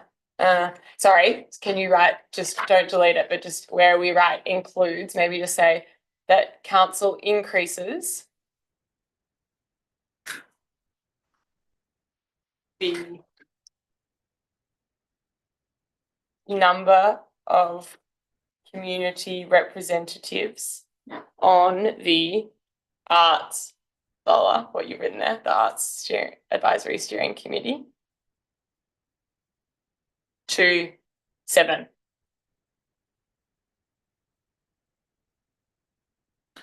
Is that accepted by the seconder? Yes. Comfortable, Councillor Williams? Yes.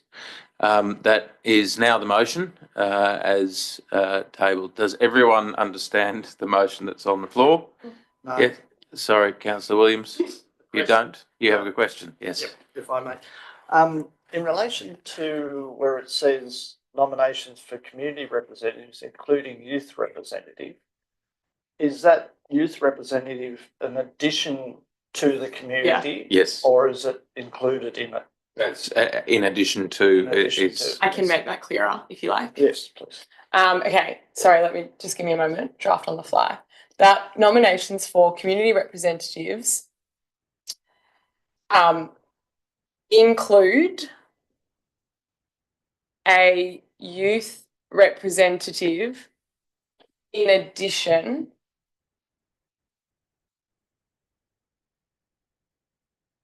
In addition to the current proposed number of sorry, community representatives, current or include invited- an invitation, sorry, that nominations for community representatives include an invitation to a youth representative.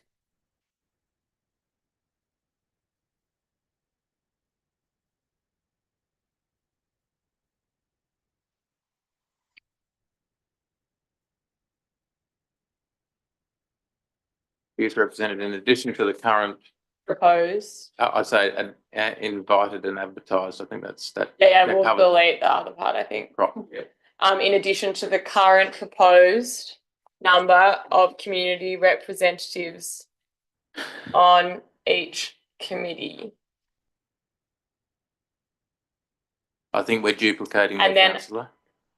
We're duplicating the second half of point Yeah, 5. then I was going to suggest making that a 0.6 and then moving current 0.6 and 7 to 7 and 8. Because they're now dealing with effectively different things. Like there should be Too a many lawyers in motion this room. for, you know, for the youth representative invitation to then that nominations. Sorry, councillor, I need you to be really concise here about what you're proposing. Yeah, Why don't you just pick up what was in there originally. No, in Oh. what council, oh, sorry, what Elizabeth Crassley. Councillors, let's just hold the call. I don't think that you need to split those two out because you point 6 after that does cover the youth representative angle. That was your original amendment. So I don't think we need to duplicate 3 times the youth representative angle. But just to make it clear that it's in addition to the number of I community. think that number 5 covers the in addition to, and I think council and the staff here today have heard that loud and clear. So I need you to be really concise about the point 5 to make sure that we're not duplicating. Okay, maybe we points. just try and flip it. So, what did it initially say? That nominations. So if we say that nominations for community representatives be invited and advertised for advisory committees and steering committees, comma. Don't delete it. Oh. Yeah. Comma, after committee, steering committees. Nominations, oh no. That nominations for community representatives, we could do in brackets, including a youth representative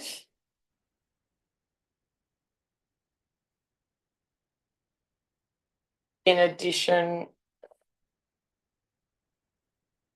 to the number of existing community representatives or something.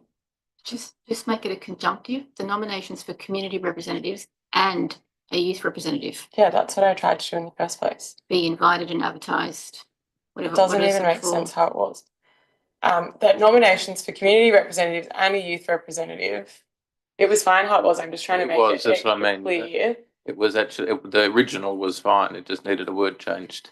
But let's Fine, that works. let's Nominations for community representatives and a youth representative invited to. Be invited and advertised. and advertised for advisory committees and steering committees, and that a further report be brought to council's ordinary meeting.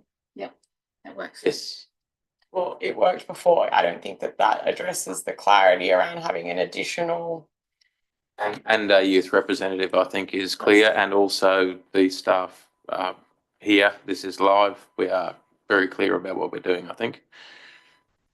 Are you comfortable, councillor? Are you comfortable, Councillor Williams? Oh, yes.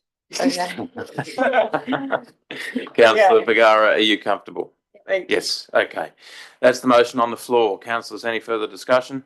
Councillor Williams? Just Please not on a further amendment. No, just asking a question, Mr. Mayor. From your experience with the North Sydney Regional Planning Panel, and maybe it's not appropriate, but we used to have a technical expert as well. Is that not now included in this report? I don't believe so, and I'll seek clarity on that, but we didn't have a technical expert. Mr. Loden, I thought, or Mr. Buffett. As chair of the LPP. Not as chair. No, we're talking about the Sydney North Regional Planning. Yes. We used to, maybe I'm mistaken. Sorry, but can I I thought we get had that clarified? a technical Sorry, expert. can I we had a- question again? Yeah, that we had a second representative on the the regional planning panel, Sydney North Regional Planning Panel. It was an alternate.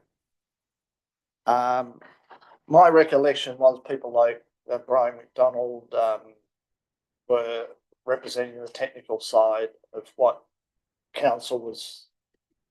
Okay, it's just a question. Yeah. It's my recollection, That's but all right. maybe it's wrong. Councillors, It's the alternate with the experience of expertise in heritage and. councillors, any further discussion? Any questions or One clarifying question. points? Councillor Vergara, Sorry. question? To the Director of Planning through you, Mr. Mayor, I just want to ask in the Director's professional opinion whether or not a representative from the Australian Institute of Heritage Landscape Architecture is, to me, it sounds like an okay thing. So why would you not want that? Is the expertise covered elsewhere? Is it not relevant? You're talking about CAP. Yeah, so we're still talking about CAP. Yes, to the Director. I think that he answered that slightly before, but yes, Director. You could add that if you wish, but is that organisation able to provide a person of that expertise to the panel? You can add that as another.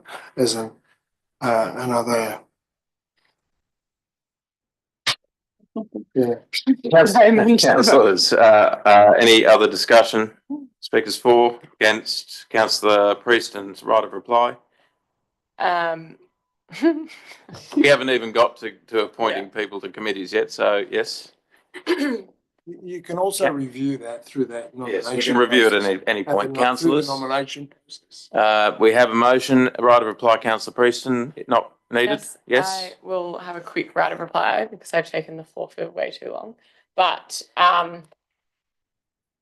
actually, I feel like everything's been said. I don't, thank you for clarifying, Councillor Lane, that the Institute of Architects does not have a heritage landscape expertise. I don't think that that's necessarily a bad thing, but I will point out that it's not the smallest committee. It has 5 members, and so does the Cultural and Events Advisory Committee, which I will point out is smaller than it was in the last term of council. And the Arts Advisory now has 7.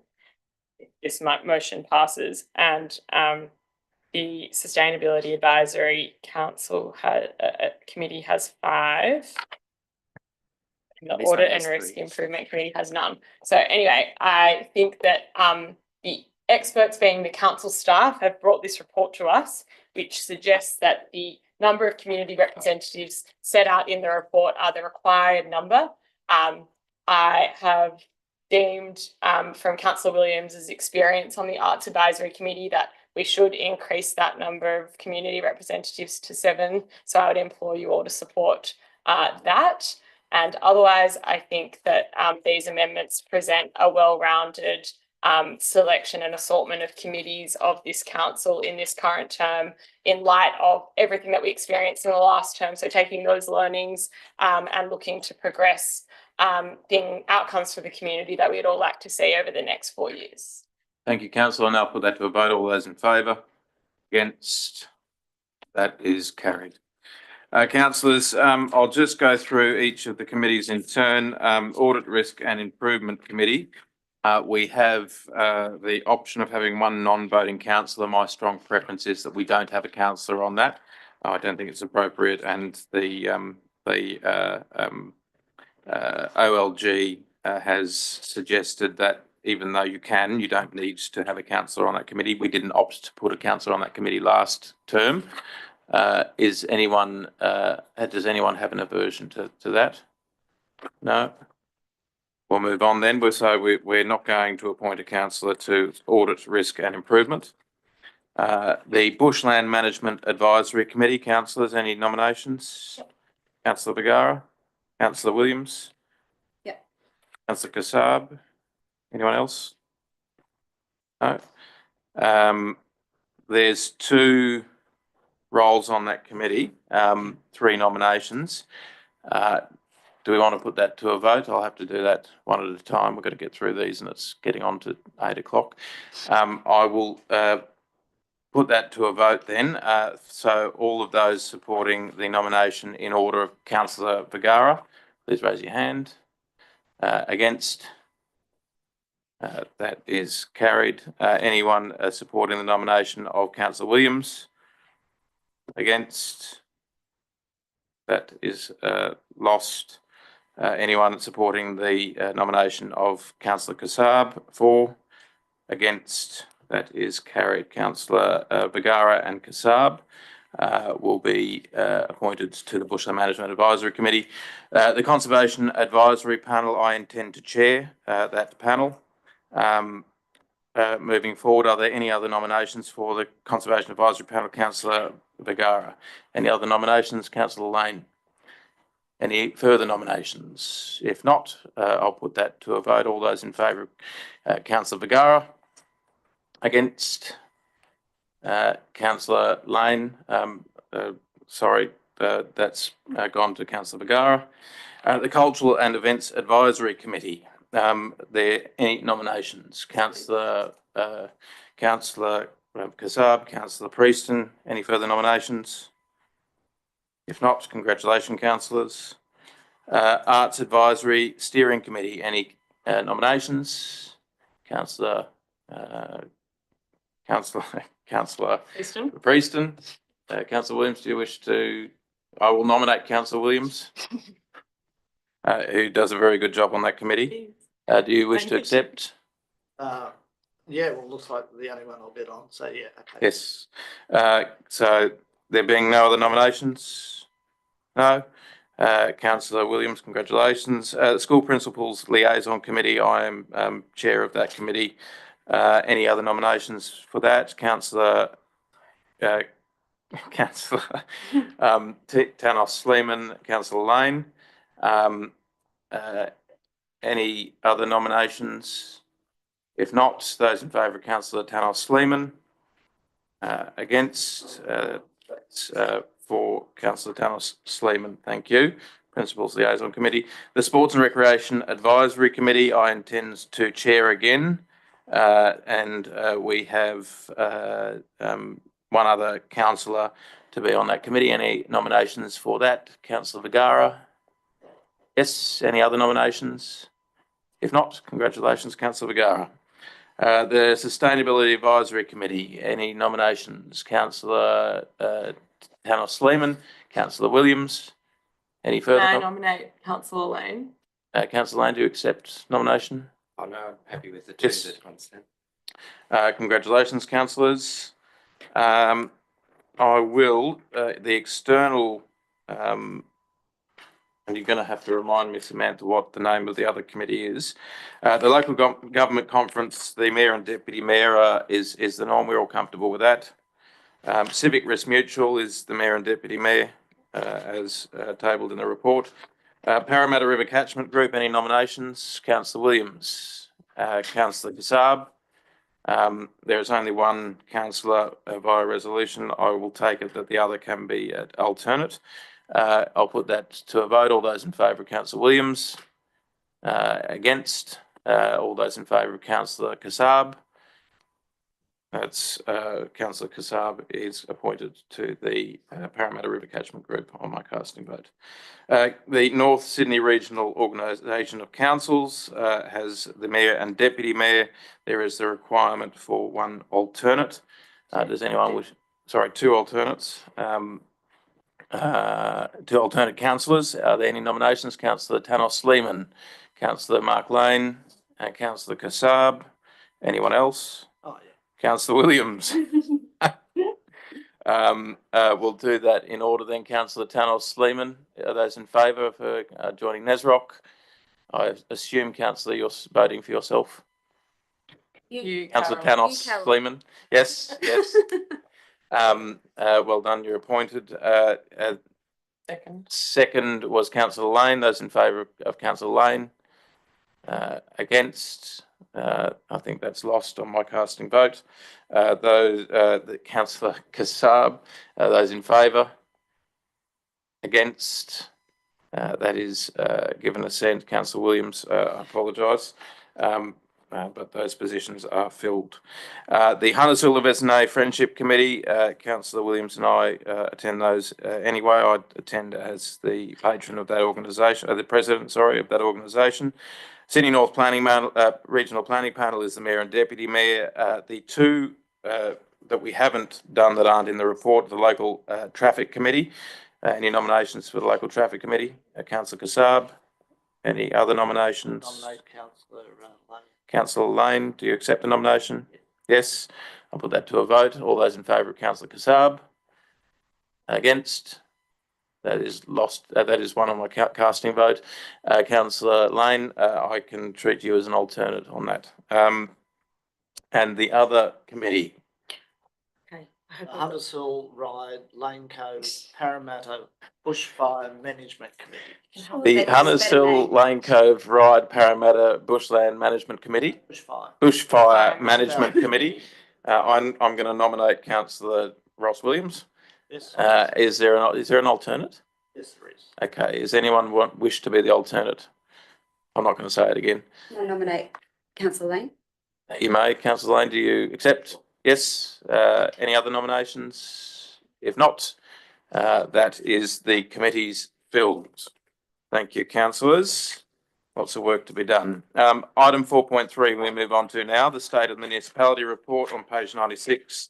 That is just for noting. Can it be moved? Is it moved?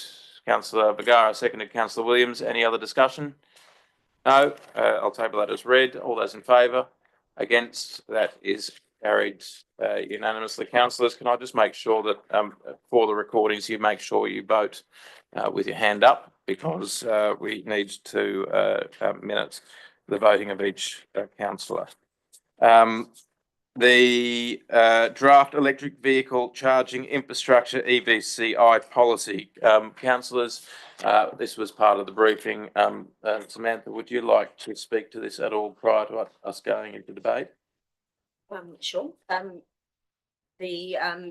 Normally between Christmas and New Year, there is a closure, and this year we're Wrong one, we're doing EV. Sorry, EV. Oh, sorry. Apologies. EV, the EV policy that's coming up tonight is a response to the ISEP that was amended early last year, that gave the provision for the community or a community operator to providing EV infrastructure in public spaces. This infrastructure SEP had a lot of areas of grey when it came to the assessment of whether EV infrastructure was appropriate for a certain location on public land, and it didn't look at the legislation that governs the occupancy of public land or council land. So this policy is a response to that. It is there to encourage the infrastructure, but also to regulate it to some degree with regard to where it should go, the legislation that it needs to adhere to, and certain conditions that may be appropriate for those locations. That will ensure that it's safe, it's to the correct standards, and that it is well managed by council. There is also in the future, we're looking at setting a fee or a charge for that type of infrastructure, so that we can ensure that we get some sort of commercial benefit from that. And that's pretty much the gist of the policy. So it's just a filter that a lens that we can put on each EV application whilst approving it. Whilst the ISEP gave the regulatory framework for infrastructure that was exempt, some that still needed development consent, this provides that extra. Okay, thank you, councillors.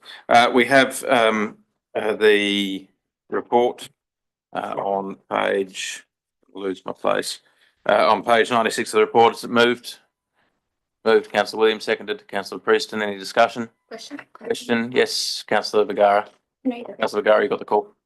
Through you, Mr. Mayor, just in the policy, so on page 173 of the papers, it says point 4 under 5 signage and promotion. Sorry, point D is 4. Integrated advertising on EVCI is not permitted. Why is that? The advertising on EVCI is not permitted in this local government area at this point in time, because we currently have a contract with Media, which has an exclusivity clause on advertising. So the legal advice that we have obtained is that we cannot move forward on that. We will continue to investigate that, and it may be subject to change.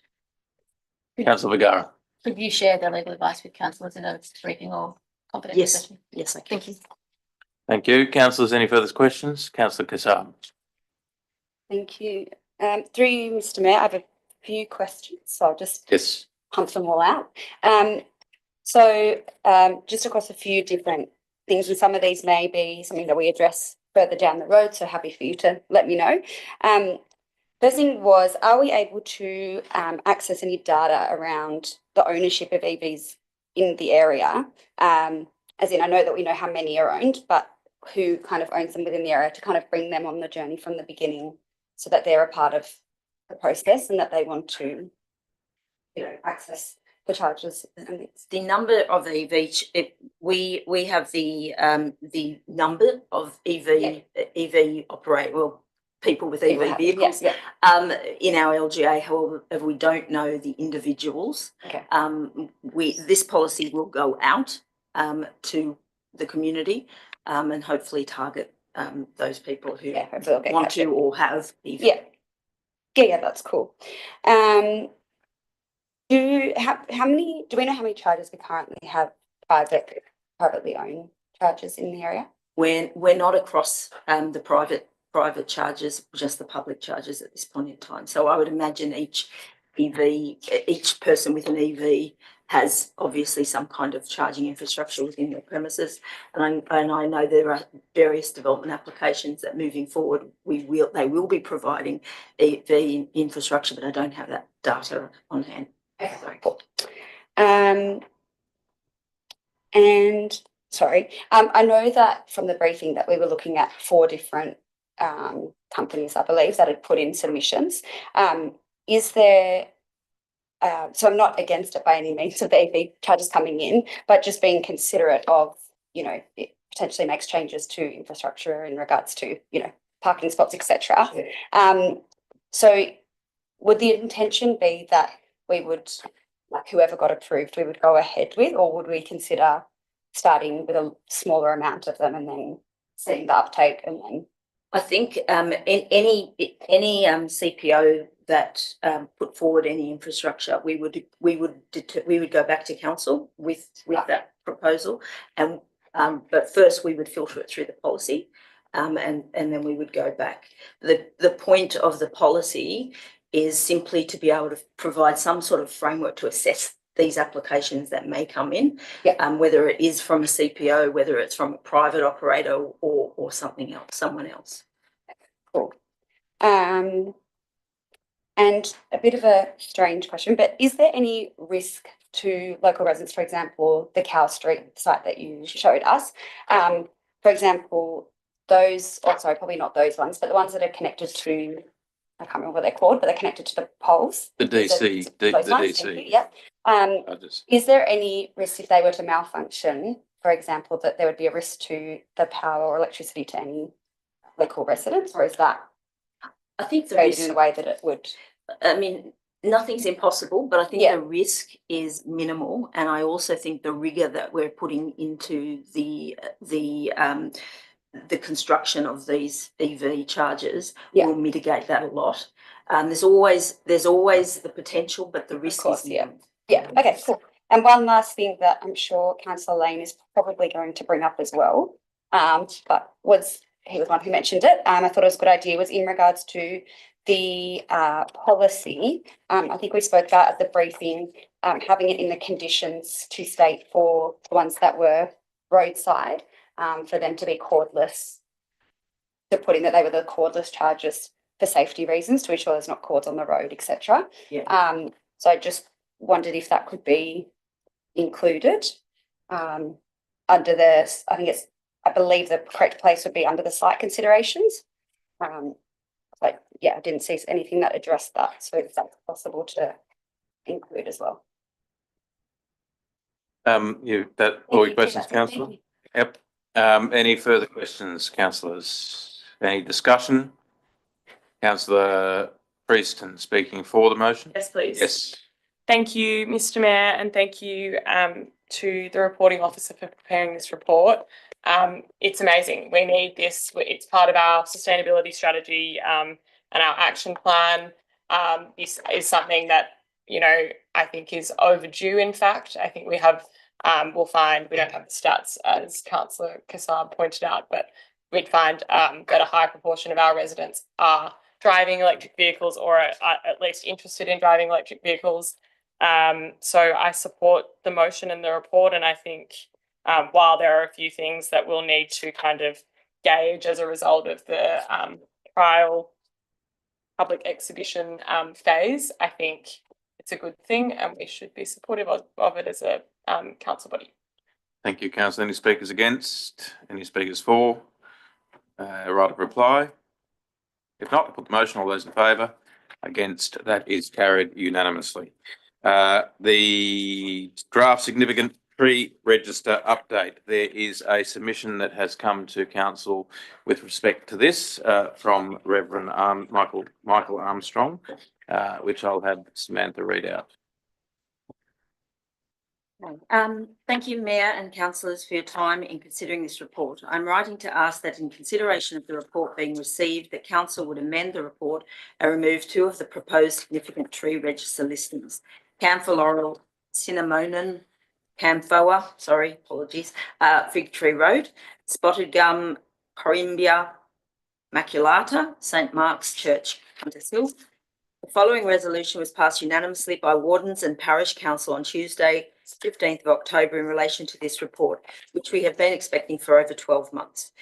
That a rector write and, if possible, address the council meeting to make representations on behalf of the parish against the listing of the camphor laurel and spotted gums located on Fig Tree Road and in the grounds of St Mark's Church on the significant tree register, noting our objections to policy that pits neighbour against neighbour, and that a better process needs to be created that is scientifically based. Our objection to the placement of these trees on the register due to the lack of evidence provided of historic value, botanic, scientific value, and aesthetic values. Significant tree register policy. While noting the importance of such a policy and the desire for our local canopy to increase, we believe there needs to be far more significant development of this policy, and that it should be a part of a broader policy regarding vegetation management, which we have been promised for numerous years. We believe council should not adopt the report or proceed to exhibition, but would be wiser to expend its time and energy to complete this promised overarching policy and bring it for exhibition instead. One significant concern regarding this current policy is that it can create tensions between neighbours and any person with little evidence able to nominate a tree on private property. This potentially could be used in a vexatious manner. We believe this current policy conflicts with some of the important strategic outcomes of council. While we acknowledge that council engaged independent specialists to report on each tree, we believe that there needs to be a more rigorous and scientific basis for a tree to be placed on the register. We believe the briefing paper and the references to Borough Charter leave too much to interpretation. We also note that the cost of implementing this policy to council must be significant, with 2 lots of consultants utilised and level 5 arboricultural consultant utilised. We also believe there is an unnecessary cost to those who have trees nominated on their private property, both in terms of time and finances to manage and maintain them in adherence to this policy. 2, objection to the listing of camphor laurel and spotted gums associated neighbouring with St Mark's on the significant tree register. While we note that the trees listed will be placed upon an exhibition period, we ask that should the report be agreed to and these specific trees be removed from the report and not included in any exhibition period. Our primary reason for doing so is that based on the tree profile sheets, they fail to meet the criteria as set out in the background paper. Our primary objections are historic value. These trees have no association with any public figure or group and do not form part of a recognised historic garden or park. While the trees may be considered associated with a heritage listed place, which is St Mark's, they are not connected in any way with the sacred place being in place prior to moving of St Mark's Church in 1961 too. We note within the tree profile sheets attempts were made to make a case for historical inclusion based on a specific era of landscape design, namely camphor laurel trees being planted as part of the Sesquicentenary celebrations in 1938, and an argument that the grove of spotted gums were perhaps part of the popularity during the 1940s and 50s of gardeners adding Australian garden style. Neither of these are backed up by evidence that this is actually the case, and therefore such a conclusion is not possible and must be classed as conjecture. We therefore reject and encourage council to also reject the premise of these trees having historical significance. A, botanic scientific values. While the tree profile sheets do not regard any of these trees as having botanical or scientific value, there is recognition that camphor laurel is now an environmental weed species in a number of local government areas on the North Coast and in the Sydney region. However, the tree profile sheet fails to mention that Hunters Hill Municipal Council is one such council where these trees are deemed as a pest species. We believe that based on this pest species status, they should not be included on any significant tree register. Visual aesthetic values. Both tree profile sheets list visual and aesthetic values as one of the 2 primary reasons for placing these trees on the register. However, we note that the background paper gives more definition to what this means and that these trees are not not in a prominent location in the municipality or highly visible or considered a landmark. They also do not exhibit an unusual growth form or physical feature, including unusually pruned forms. We do not believe that they contribute significantly to the establishment of local character. Conclusion. We ask that council would review this policy within the scope of a broader overarching policy and therefore not proceed with the receipt of this report at this time. We also note that little consideration has been given to the impact of these trees on neighbours and a heritage church. The camphor laurel trees and gums both lose considerable leaves, causing damage to our church and requiring significant maintenance. We also note that the camphor laurel trees have caused considerable damage to footpaths and are blocking drains to the historic St Mark's Church. We are also concerned about the placing of such trees on the register and the cost, time and money of management and maintenance of such trees on a not-for-profit organisation. Our parish pays considerable fees for maintaining its trees.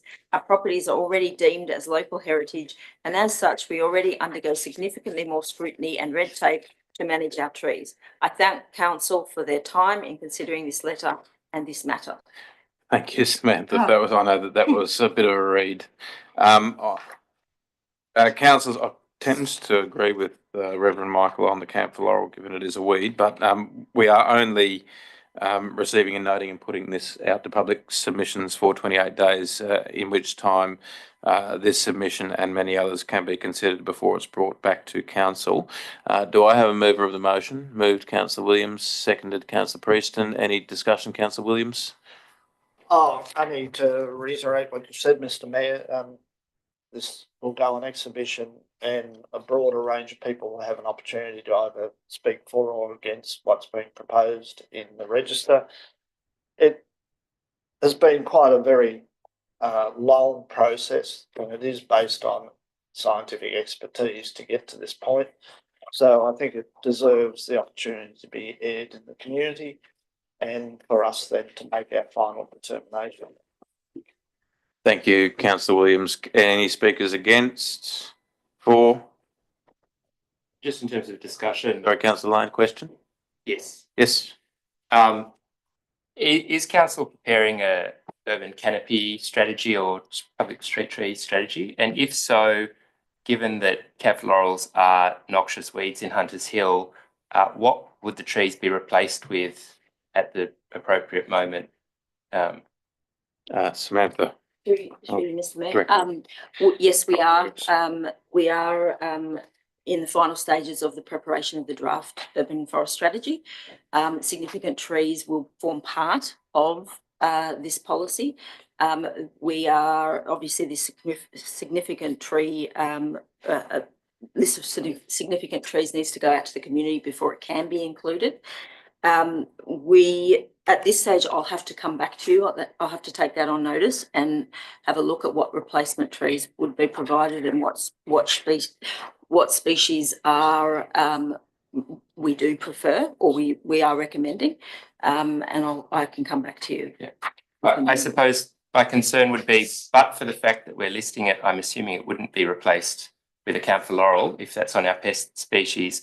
And my concern is that if we list it as a significant tree, we'll actually have the effect of elevating the introduction of camphor laurel trees in an area where clearly it's of concern.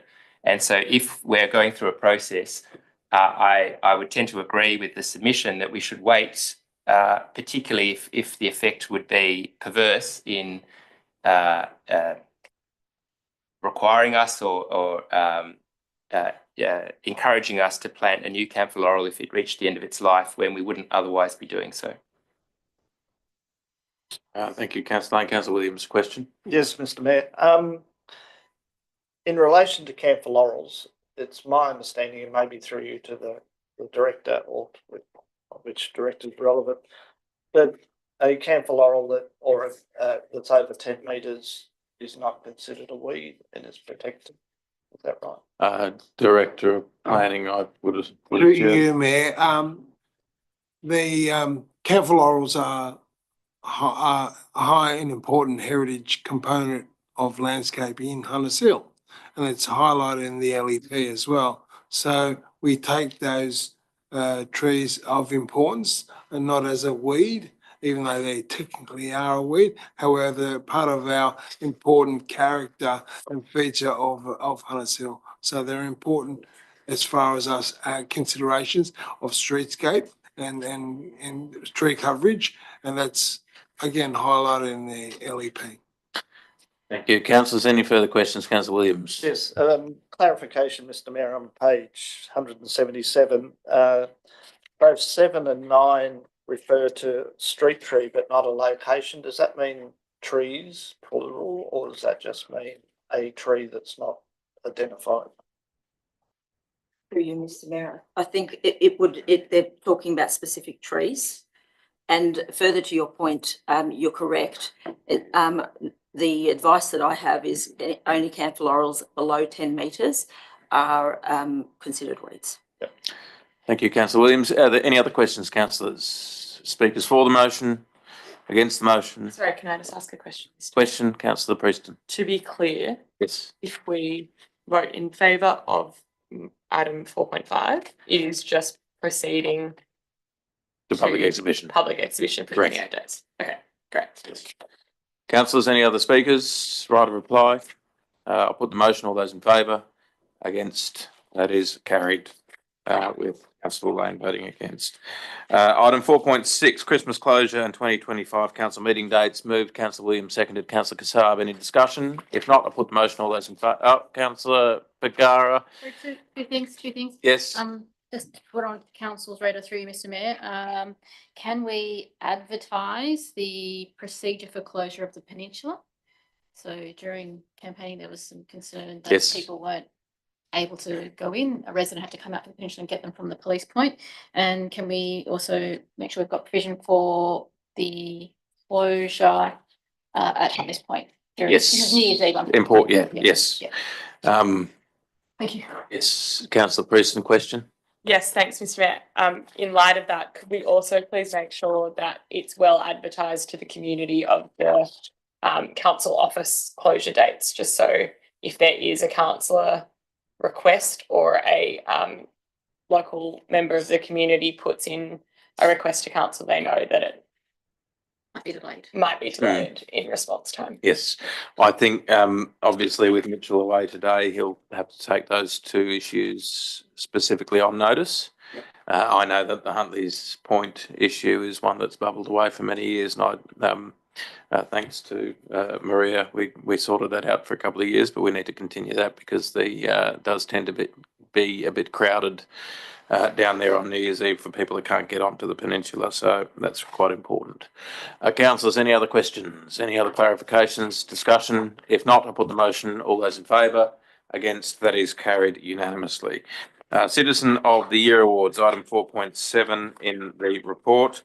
That has two recommendations that council 4.6, 4.7. 4.7, three recommendations that report received and noted that council nominate two councillors in addition to the mayor and deputy mayor and previous citizen of the year to sit on the citizen of the year assessment panel, and that the citizen of the year awards panel awards assessment panel's recommendations be brought back to council's ordinary meeting in November 24 in closed session to be endorsed. We will move the recommendation and then we'll choose the two councillors. Any discussion, councillors? If not, moved, Councillor Preston. Is it seconded? Councillor Vergara? Also just say Yes. Speak. Do you wish to speak to the motion? Oh, I was just going to say, since no one else did, thank you to Annie Goodman.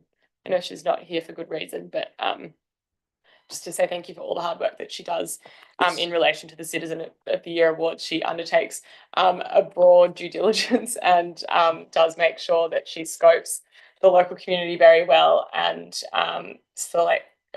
presents to council a number of fantastic candidates for these awards each year. So thank you to Annie. Yes, thank you, Annie, and to all the other staff involved, but mainly Annie for the Citizen of the Year Awards. Councillors, any other discussion? If not, I'll put the motion. All those in favour? Against? Can I call for interested councillors to go on that panel? We have Councillor Kassab, Councillor Tanu Sleeman, Any other councillors? If not, congratulations. You are both appointed to that panel along with the Deputy Mayor and myself. Item 4.8, community grants. Again, there's 3 recommendations. The report be received and noted that we nominate 2 councillors for the community grants panel and that a report be brought back to council's ordinary meeting in November 2024. Moved Councillor Vergara, seconded Councillor Williams. Any discussion, Councillor Vergara? No? Any other discussion? If not, I'll put the motion. All those in favour? Against? That is carried. Councillors, anyone interested in sitting on the grants panel? Councillor Vergara, Councillor Williams, Councillor Ternouth-Sleeman. I'll do the same again. Those in favour of appointing Councillor Vergara to the panel? That is carried. All those in favour of appointing Councillor Williams to the panel? That is lost. Any councillors, those are wanting to appoint Councillor Ternouth-Sleeman to the panel? That is carried. Congratulations, Councillors Ternouth-Sleeman and Vergara. Councillors, we have items 4.9 through to 4.15. Is there anyone that wishes to speak to any particular item in those? Item 4.9, planned events October to December 2024. 4.10, councillors' oath and affirmation of office. 4.11, disclosure of interest returns, councillors and designated persons. 4.12, councillor briefings and workshops. 4.13, summary of council investments as at the 31st of July 2024, 31st of August 2024 and 30th September 2024. Item 4.14, finance policies, financial hardship, pensioner rates and changes and charges reduction and procurement and contract management. And 4.15, enterprise risk management policy. Is there any burning desire to speak to any of those items, or can we move them in block? Just 4.9. 4.9. And perhaps a question on the briefing. I can't remember what item that is. 4.12. Yeah. Any other items, councillors? If not, can I propose a motion that we consider items 4. Oh, well, we may as well do 4.9 now, given it's the next item. So item 4.9, planned events October to December 2024 and 190 of your report of your papers. Moved Councillor Prieston, seconded Councillor Kassab. Any discussion, Councillor Prieston? Yes, please, Mr. Mayor. This report is fantastic, Sherry. Thank you. This is exactly what I've been imploring the council to set out for the length of the last term. This clearly lets the community know and other councillors and council staff what is upcoming in terms of the events calendar for the community, and also what has passed. The quarterly update is a really good idea in my view, so thank you to the council staff for putting this together. This is also, I will note, in addition to fantastic social media advertising of our local events, which has really helped in promoting and activating the community in terms of our community events and gatherings. So that's really exciting to see, and I feel like that's a journey we've been on, and we're getting better and better. So thank you to the staff. I'll just note how successful the Mookabulla Festival was this year. We've had a couple of years where we've had to think outside the box due to wet weather and other things. So this year I think was a huge success to have Mookabulla back at Boronia Park, where most locals think it should be, I think. And careful. Yeah, maybe a controversial thing to say. People did love it at the town hall as well. But the Mookabulla had, I'm not sure the patronage shows, you have an idea of how many people went through. Gabby would probably know. Thousands of people went through on the day, and it was a great event to attend. I'll particularly call out the dog show, which caused a lot of stir and a huge attraction. So thank you to everyone who helped put that together, particularly Gabby. If you could pass that on, Sherry, I would much appreciate that. And just looking ahead, we've got so many exciting things to look forward to. It's scary how close we are to Christmas, but obviously the festive calendar in Hunters Hill is something that the community all embraces and looks forward to coming together for, which is so great to see, particularly for the staff and the committees that work so hard to help put these events together. So thank you, Sherry and your team. And I look forward to seeing more of what we've got in this report. Thank you. Thank you, Councillor Priest. And councillors, any other discussion? If anyone wants a pumpkin for the pumpkin carving competition on Thursday, hit me up at Zach Miles on the Instagram. I still have plenty of pumpkins to distribute. There's also a disco, a Halloween disco at the Hunters Hill Club. Yes, Councillor Preston. The art show was also really amazing, and thank you to Councillor Williams and his committee for putting that together. It was fun to be able to vote as per usual, and I feel it attracted people of all ages to the show, which was really good. The opening night was a great success, and I think a lot of people really enjoyed the art on display. So thank you. Thank you. Also, Gabby in that because. And Gabby, I mean, Gabby should be a given. She organises most things, so go Gabby. But thanks again for your hard work. That was a great success. Thank you, Councillor. Councillor Tanous Lehman. Mayor Miles, I just wanted to probably comment Councillor. to extend on Councillor Julia Preston. I do agree, wonderful event, Mookabola, and I've been attending, you know, as a mum and all that for years, and I'm definitely a big fan of Baronia Park being the location.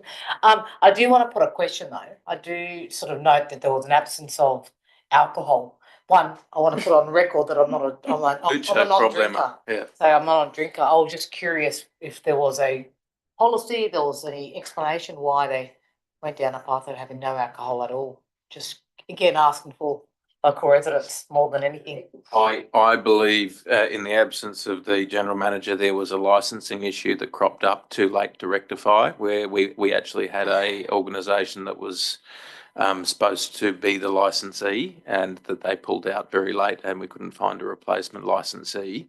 And as a public event, we require to have an RSA licensee attached to the. Traditionally, we always had a venue for alcohol at Mookabola. I'm a big fan of that, not gonna lie. But yeah, I think that was a issue, an administration issue with a licensee. I would assume it'd be not an issue by next year. It shouldn't be. Okay, thank you. We're not going dry. Yeah, I don't have an issue with it personally. I just want to sort of ask on behalf of a couple Councillor of residents. Kassab, have you got a question? Sorry, just Carol just made me think of it. Councillor Tanous Lehman, you mean? Oh, sorry. Yes. Through you, Mr. Mayor, I just wanted to also ask, I'm not sure if it can be answered now, but just out of interest, from my perspective, it looked like Mookabola was a lot smaller than previous years. I know that in previous years it's gone down onto the lower ovals, and just wanted to, just get an idea of why perhaps we didn't do that. I'm sure there's probably a reason, but yeah, we'd just like to know why, because I know that excluded a lot of extra rides and stalls that were down there. Can I suggest that we take that on notice for Mitchell to answer, because that's obviously we haven't got a reporting officer here in Gabby or the general manager, but I'm sure that he can respond to that question when he's returned. I think can I add to that point? Yes, Councillor Williams. Because they postponed the event, a lot of ride companies and a lot of store and Yeah. were already booked Mm. for Right, the okay. new date. So I think that's why it was much smaller. Right, at the okay. time. That makes sense. Just an aberration. Yeah, no, that's fair enough. Councillors, any further questions or clarifications or desire to speak on this matter? If not, I'll put it to the vote. All those in favour? Against? That is carried unanimously. Councillors, can I call for a motion to block items 4.10, 4.11, 4.13, 4.14, 4.15 into the block? Moved, Councillor Vergara, seconded, Councillor Lane. Any discussion on any of those items? If not, I'll put that motion. All those in favour? Against? That is carried. I will move to item 4.12, councillor briefings and workshops. Councillor Preston, you had a question. Yes, please. To you, Sam. Sorry, I know you have a lot more on your plate tonight than usual, but I just wanted to ask a question about the Bedlam Bay swim site. Are you able to give a little bit of an update on that, just like very high level? This was something for the context of councils who weren't on the last term that we were very excited about. We got a community grant called Places to Swim to be able to turn and activate that part of the foreshore down at Bedlam Bay into a swimmable site, which we had a lot of community interest about. But there are a few issues that we encountered, such as access, disability access, all inclusion access, and funds. So I am very curious to know if there's a little bit of an update for me, Sam. Through you, Mr. Mayor. Yes, the update is the project is still full steam ahead. We have had delays with regard to several authorities, landowners, with adding new conditions, and we've had to jump through a lot of hoops. We are imminently awaiting the construction certificate. We obviously have contracts in place for our builder to construct. He is waiting, ready to go. But we do think that it will go past Christmas, the construction. And that is just simply because of this construction certificate issue. As soon as we get the construction certificate, I will let everybody know. Will it be in summer? It should be in the next couple of days, but however, I will let you know as soon as we do. Okay, thanks so much, Sam. Thank you, councillors. Is there a motion to adopt 4.12? Moved, Councillor Williams, seconded Councillor Lane. Any other discussion formally? If not, I'll put the motion. All those in favour? Against? That is carried unanimously. I now move to item 5.1, correspondence from the National Emergency Management Agency, Coordinator General Brendan Moon AM, regarding NEMRA's coordination and planning officer capability. That is just for noting. I might ask if we are comfortable to move the 5.1 and 5.2, which is correspondence for noting in block. Councillor Williams. Move items 5.1 and 5.2. Is that seconded? Councillor Lane. I'll put that there unless there's any discussion. That to a vote. All those in favour? Against? That is carried unanimously. I don't know who you are, so that's okay. Sorry. That's fine. No, there is no items of general business, so I'll move to questions with notice. I had an item of general business to raise. Yes. There's a current. Look at you. Oh, sorry. There's a current Get Active program that's on exhibition, and it closes the day of our next meeting. One of the grants is a Get Kids Active grant, and it's a reformulated category where the New South Wales government is looking for a behaviour change program and a partnership between council and schools. So I just ask that recommend that council advise the schools as soon as possible in the area, and that we support any grant applications that they make, because that will be before the next council meeting. I'm sure that is something that we can take on notice and certainly get to the schools. Normally I'd raise that through the schools principals liaison committee as well, but we have a coordinating officer that deals with all of those types of arrangements. So I think that can be dealt with. Councillor Prieston, have you got a question to Councillor Lane? Yes, you may. What is the grant program in respect of? The Get Active, the Get Active program is a state government grant for walking and cycling, and so they have subcategories of particular areas that they target, and the Get Kids Active is specifically targeted at getting kids walking and cycling to school. Thank you. Thank you, Councillor Lane. Any other items of general business? If not, we'll take them as on notice, and we'll get that distributed. 7.1, Councillor Vergara, you had a question with notice with respect to the Gladesville Occasional Childcare Centre. There is a response in the report. Do you wish to speak to that or ask any clarifying questions? Yes, I have a clarifying question. So I understand from the response that in 2021 there was a decision to seek reclassification of the Pittwater Road site. From my reading of the report in the council papers, the purpose for the reclassification in 2021 was for council to consider opportunities for the future use of the land, quotes, including providing new or upgraded community infrastructure, close quotes. The fact that the planning proposal did not include a proposal to develop or sell the land was restated in the proposal itself and in 2023 correspondence with Sydney Water. Both of those things say, quote, the proposal does not include a proposal to develop or sell the land, which would need to be pursued as a separate process. So my understanding of the answer is there was a intention for the proposal in 2021. And nothing happened during the last term of council which changed that intention, which is to consider opportunities for the future use of the land, including providing new or upgraded community infrastructure. Is that right? I believe so. Obviously, in the absence of the general manager, it's a bit difficult, but I might pass to the director of town planning. That is correct, through you, Mayor, Council, that's correct, and it came from the Property Strategy Committee, that's where it was resurrected from. Erected, as it were, because it wasn't ever resurrected. Proposed is probably a better word. And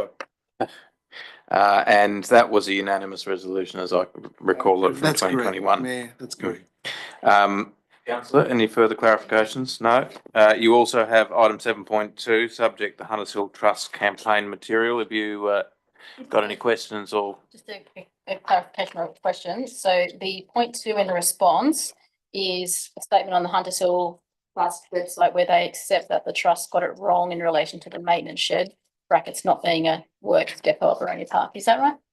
Yes, Councillor, that is correct. Councillors, is there any other items of business? I'd like a chance to respond to, On behalf of? well, 2.7.1. Councillor, you don't get a chance to respond to questions with notice. You can put a question with notice to another meeting if you'd like, which you are able to do. But it's not a back and forward for council laws to make comment about something that was asked by a councillor and responded to by the staff. Any other items of business? If not, meeting closed at 8:36 PM. Some councillors.